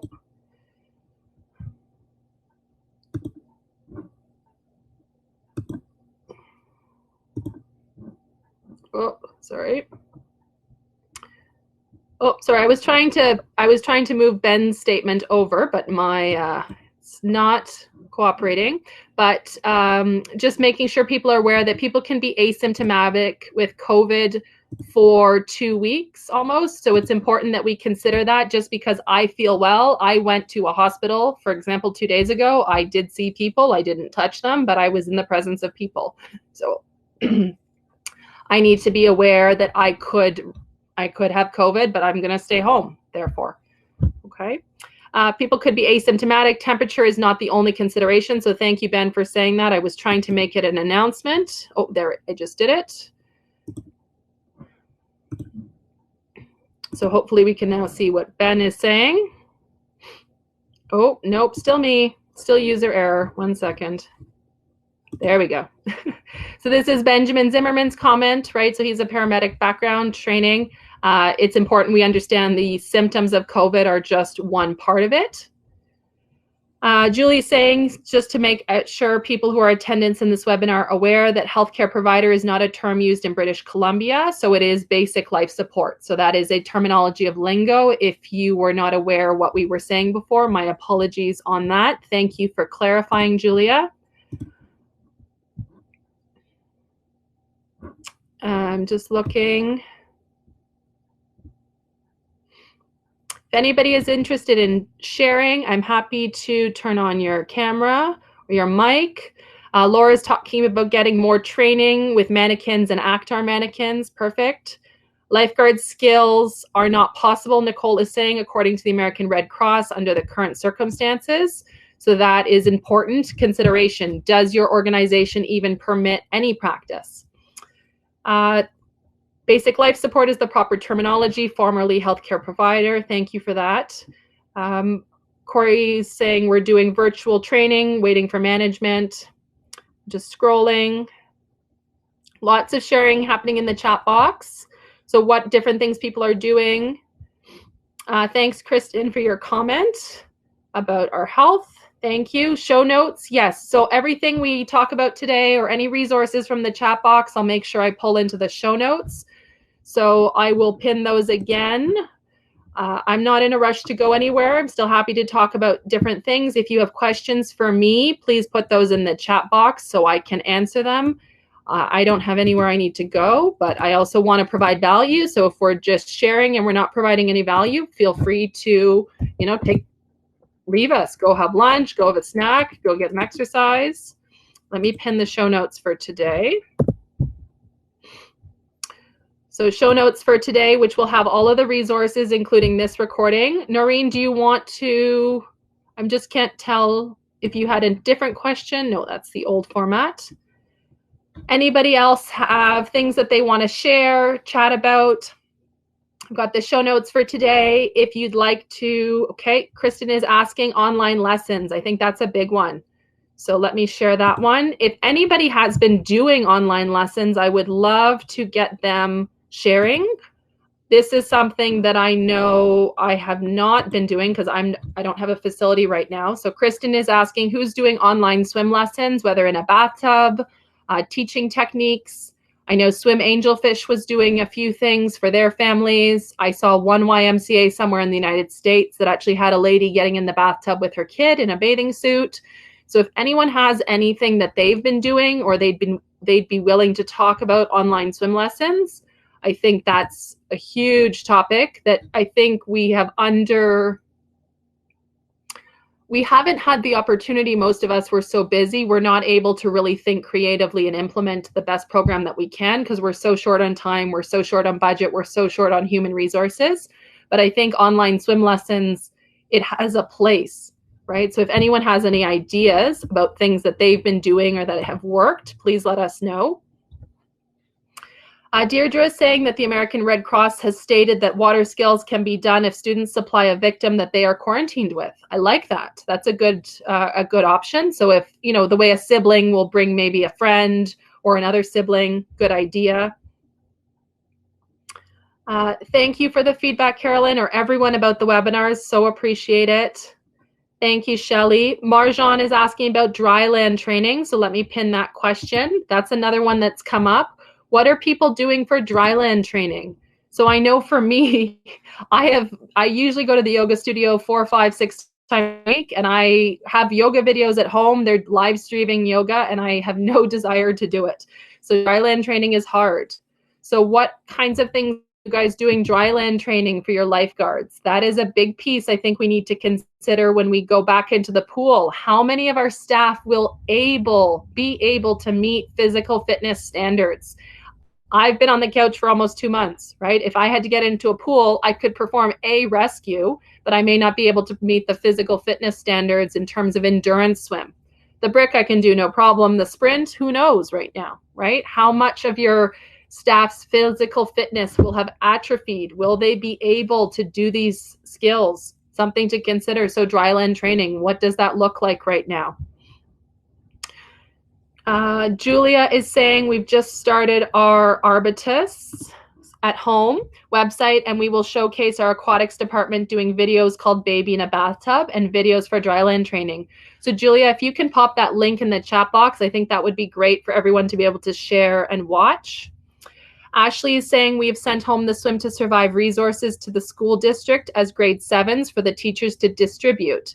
So those of you who are not in Canada, we have the Life Saving Society Swim to Survive standard, which indicates that every person should be able to survive an unintentional fall into water with a basic Swim to Survive standard.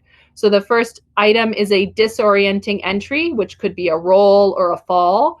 The second item is a 50-meter swim. 50 meters would be perhaps 150 yards, almost 200 yards. Most people drown within 50 meters of shore. So the individual needs to jump, swim 50 meters, and then tread water, surface support for 1 minute.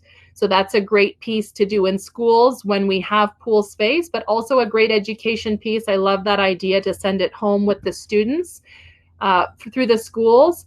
Make sure, all of my Life Saving Society of Canada people, make sure you know that there is a Swim to Survive actual lesson plan and resource guide that you can download from most provinces. The Swim to Survive standard is 1 page, but there is an actual 40-page guide of activities that you can do. So make sure that you go into your LSS website and download that. Mike Sears is talking about rowing for dry land. Angela is saying that she shares a water safety lesson every other week for students through email. So that would be great. Angela, if you have one of those emails, download it as a PDF, would love to, or if they're archived somewhere, would love to see one of those, because I think more people should be doing those in their weekly updates, but we don't have time, right? We only have so much time, and we dedicate our resources where we can. Will is asking about clarification from the American Red Cross regarding the quarantined victim. So we'll see about that. U.S. Masters Swimming Association has posted dryland trainings on their Facebook page. So Colleen, if you can provide a link in the chat box, that would be amazing. Maya's question, let me just move that over so I can read it. 1 moment. Publishing Maya's question. Do I think, let me move my box. Do I think the aquatics industry's segue to enforce patrons to shower before entering the pools? Yeah, that's a good question, actually. I haven't thought about that. So this speaks to the chronic issue we all have. Customers do not want to shower before entering the pool. They don't want to get their hair wet. They don't want to be chilled, right? When we talk the certified pool operator course, when I train operators, we all know this, it needs to be a fully drenched car wash soaking shower to remove areas where there's germs. So I do think, Maya, your question, maybe we can initiate a campaign post-COVID reopening as a part of COVID education. Hey, we need you to take a better shower if you want to use our facility, and that is a compliance piece. So 1 swimmer per lane, soaking shower, fully immersed before they get into that pool. I think that could be a great way for us to work to address 2 problems simultaneously. If you have other ideas about Maya's question, please add that to the chat box or stick your hand up if you'd like to share. Let me go back to scrolling.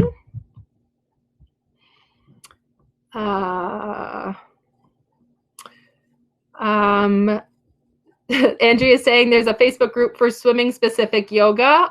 I've never tried to mix the two. I do swimming, I do yoga, I do running. I really wanted to put air in my bicycle last weekend. I brought it over from storage about a month ago, but the 7-Eleven by my house has been shut due to an employee with COVID, and they turned off the power to the air pump. So it's going to be another week or two before I put any air in my bicycle tires.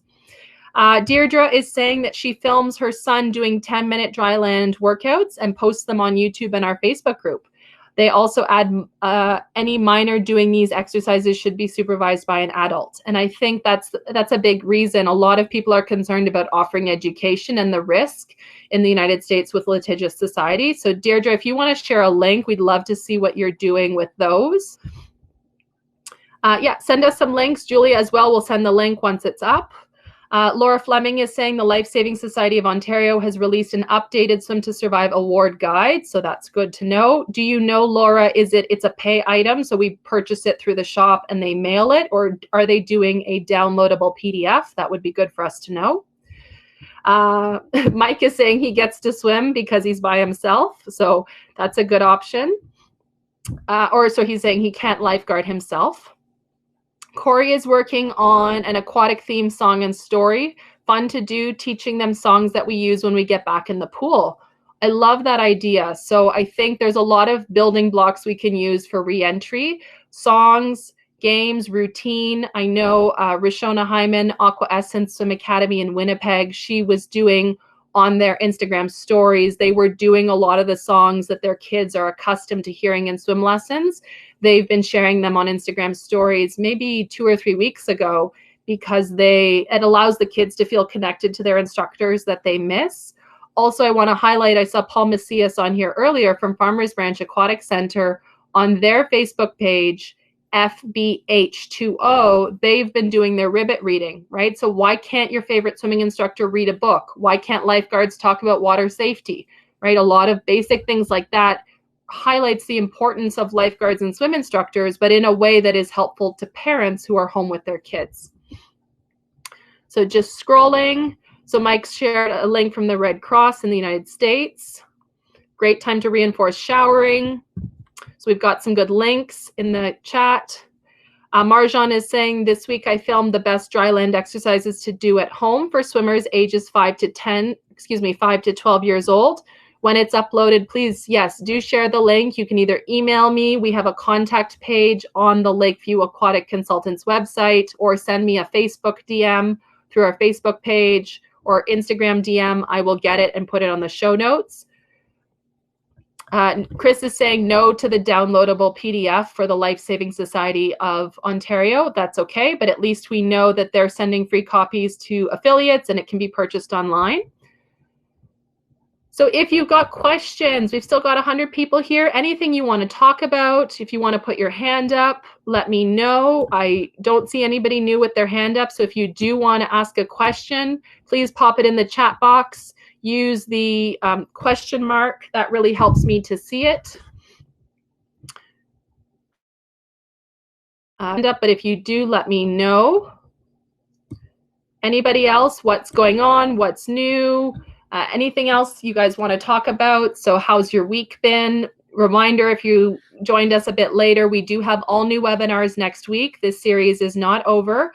So I did pop some links in the chat box. I will put some more in there now for our sessions next week. So a reminder that all of the sessions are on a main page. So you can register for all sessions from one main page. I will pin that right now. Okay, so we've added more POOLaide webinar sessions. We're going until at least May 11th. I'm currently working with speakers for May 13th, 15th. Anyway, working on the next session. So the landing page I have pinned in the chat box is where you get all of the information, all of the recordings. Please, please, please let people know that the show notes, the PowerPoint presentations, the recordings are all available for you. I do still get comments from people where they wish they could have the PowerPoint slides. And with the exception of one presentation, all of the PowerPoint slides are on all of the show notes. So do be aware of that. Next week, we've got Monday, we have our panelists talking about post-COVID startup. So we don't have all the answers, but we will be sharing different things that we've been discussing as a committee that's been meeting weekly for 4 or 5 weeks now, if you're interested in joining us. On Wednesday, we have a session on how to develop a junior lifeguard club. This will be suitable for anybody who's interested in youth engagement in their community, not just life-saving society, life-saving sport. Marjan has a good question. Let me move this over so everyone can see it. And if anybody would like to share, that would be great. So let me publish this question. So does anybody want to share what they will be doing in May with no swimming pool open? So is there anything like process-wise, admin-wise, cleaning-wise, policies? Let us know. I know some people I've talked to, they're feeling exhausted, that they've done everything that they've always wanted to do, kind of lingering tasks. What new things can you proactively do to work ahead? I think that's a great question. Let me just move me back over. Oops, sorry. It's a lot of clicking around. So when there's a pause, it's because I'm clicking around. So if anybody would like to add to Marjan's question, please let us know. Put your hand up. Okay. Also next week, let me give you a couple more links. So next Friday, we have Jason Simituk. He will be doing a webinar on making aquatics a winner. That will be in terms of how to advocate for aquatics, whether it's in the current COVID environment or when you do capital planning or strategic planning. How can you best advocate for aquatics in a competitive municipal or organizational environment? And then the following Monday, May 4th, I think a lot of you saw this on Lifeguard Authority. I mentioned we are doing a mermaid and lifeguard session. That has been a hugely requested session. So those registration links are also up as well. We'll do the last couple call in the next couple minutes. Other things you want to talk about, I'm happy to address. I just need to know what you guys want to hear. Reminder, if you'd like stickers, I did a free sticker sign up. Let me post that back in the chat box. If you would like to get a free Lakeview Aquatic Consultant sticker, or you want to do a sticker exchange, I would love to get the sticker for your organization or your guards. I'll send you a sticker by mail. I'm not going to do anything else with your personal information. That link is in the chat box if you'd like a free sticker. We are doing a giveaway for mugs. That will be closing in about an hour, 45 minutes. So make sure if you would like to get one of the campfire mugs, I'm sending two to two people who will be randomly selected from the Instagram post. So please go to today's Instagram post on Lakeview Aquatic Consultants on Instagram. If you comment the best book that you've read recently, because I'm looking to get more books to read, let me know what you've read, whether it was 6 months ago, 3 months ago, 2 years ago. Let me know. I will pick 2 people who answer that question in an hour, and I will post the winners on our Instagram stories, and I'll mail them anywhere in the world. So don't let that stop you. If you're in Finland, the UK, Texas, whoever, wherever, we'll send that out.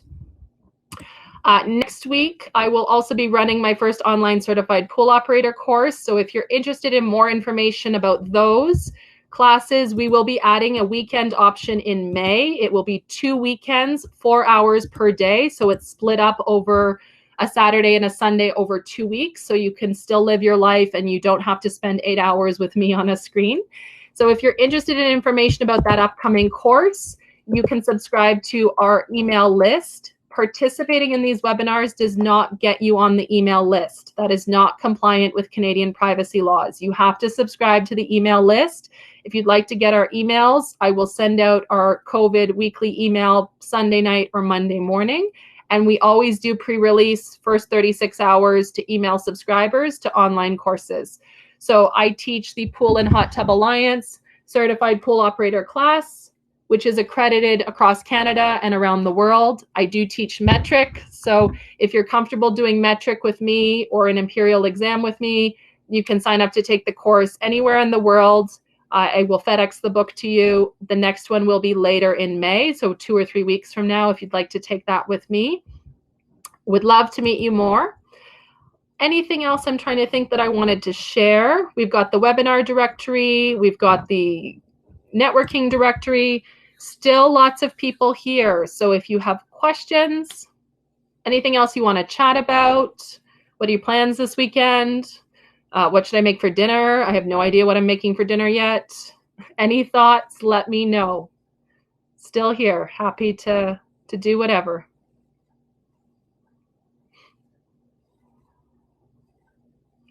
Chicken marsala. I don't even know what goes into chicken marsala. I have chicken. We have wine. I'm in my husband's man cave.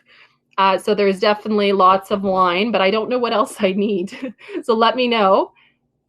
Final call, let me know what you want to share. I see some people typing. Broccoli with avocado sauce. So I gotta say, my husband is a pretty old-fashioned eater. Meat and potatoes, broccoli and avocado, not gonna fly, although I think that sounds delicious. Steak and salad. I do have some salad I need to eat up, so that's not a bad option. I do have some steaks in the freezer. So I don't know about you, but my house is so stocked with food, it almost seems harder to pick something to eat. I normally shop whatever's on sale and we have whatever's in the fridge, but we have so much food in the cupboards, it just seems like too much choice to decide what to make for dinner. So ordering a pizza, Marjan says, I definitely need to do some takeout to support my local businesses. We haven't, and that's on the docket for next week, I think. Margie is going to the dump. Kelly says burgers. We had burgers a few nights ago. That was actually pretty good. Matzo ball soup. I am not a huge fan of matzah, I will say, but the thing I love with matzah, like leftover matzah, is kugel, or any sort of kugel with matzah is great.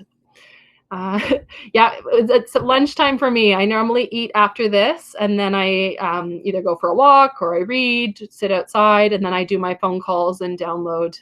So thank you, Kristen, for a great weekend. Any other questions? I see some people typing. Make sure that you take some time for yourself this weekend. I will be here on Monday, so let me know.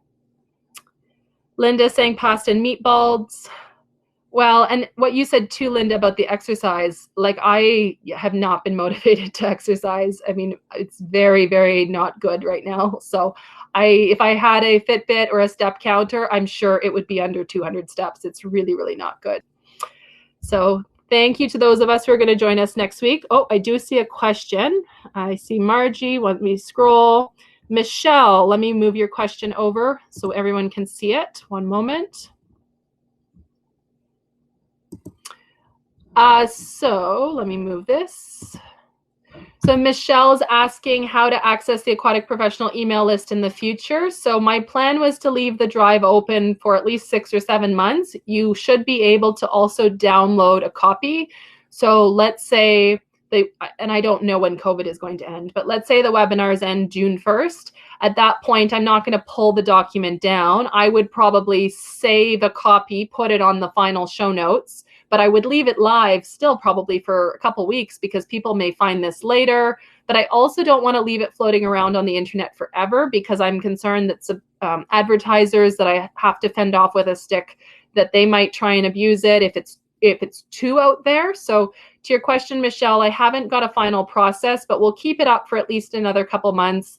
And I would just recommend downloading a copy for yourself, printing a copy, or downloading a PDF version and then saving it for your reference. Question from Tiffany. Let me move to that. How are others planning on social distancing in the actual water, not a lap pool setting with our kiddos? So I think that's a fair question. So, what kind of games can be played? What kind of equipment? Are we using balls, noodles, mats? How do we, kids, they may like to swim underwater, but they like to be together and play. I think that's a huge, huge question. Let me just scroll back to see if anyone else has commented on that in the chat box. Sorry, my computer's not always the fastest. I'm going to move the question off the screen just because that makes it easier for me to scroll. One moment. No answers to Tiffany's question, but if anyone does have questions, I think, Tiffany, speaking for myself, I haven't thought too directly about how we would physical distance kids in the pool because I don't currently run a pool and it hasn't come up with the clients I've talked to. Just thinking off the cuff, I think you would have to think about what equipment you have available And are you encouraging the use of some equipment versus others?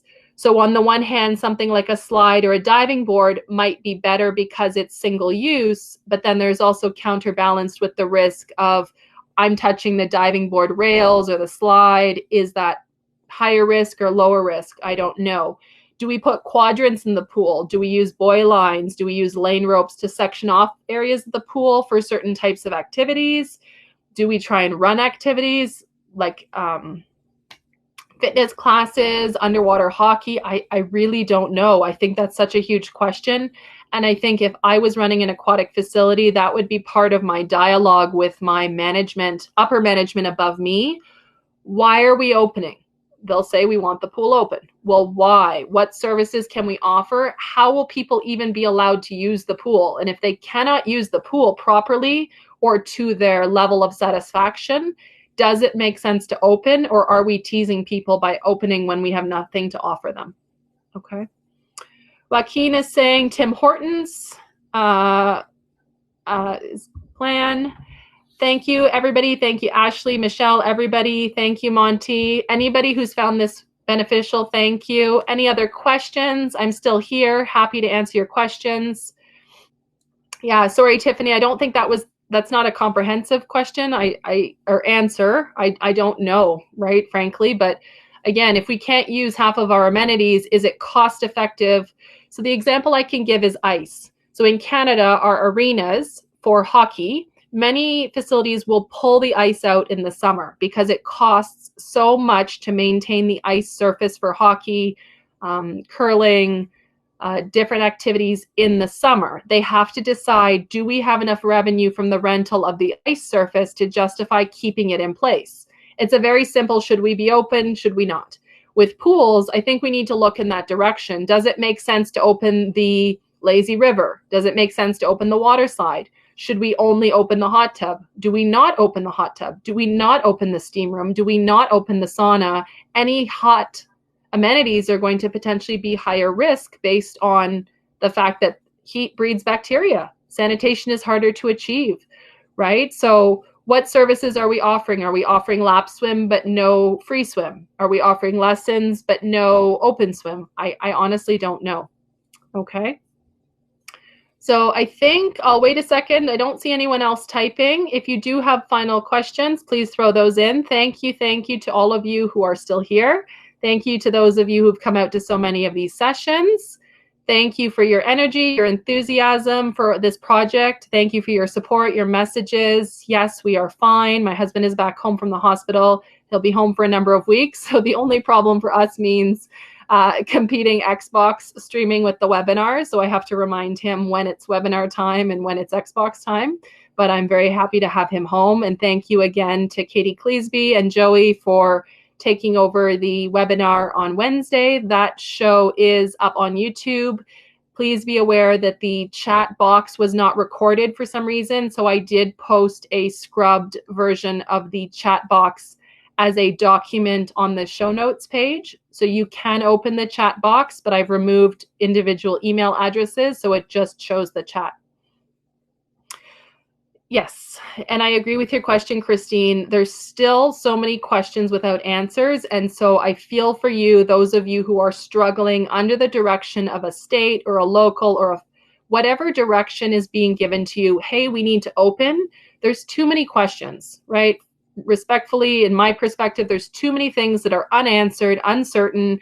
It's irresponsible to open, but I fully respect and understand those of you that have no choice, right? Your job is on the line. Your income for your family is on the line. You're being told to jump. They're saying go. You have to do what you have to do. And unfortunately, being a martyr or taking a stand or being assertive doesn't always pay the bills. So do what you can to have those conversations. Jason Simituk next week, he's going to have some great strategies. He's a very, very compelling with council, ratepayers, mayor, CEO, town manager. I think he'll have some great tips just in general for how we can better communicate in aquatics.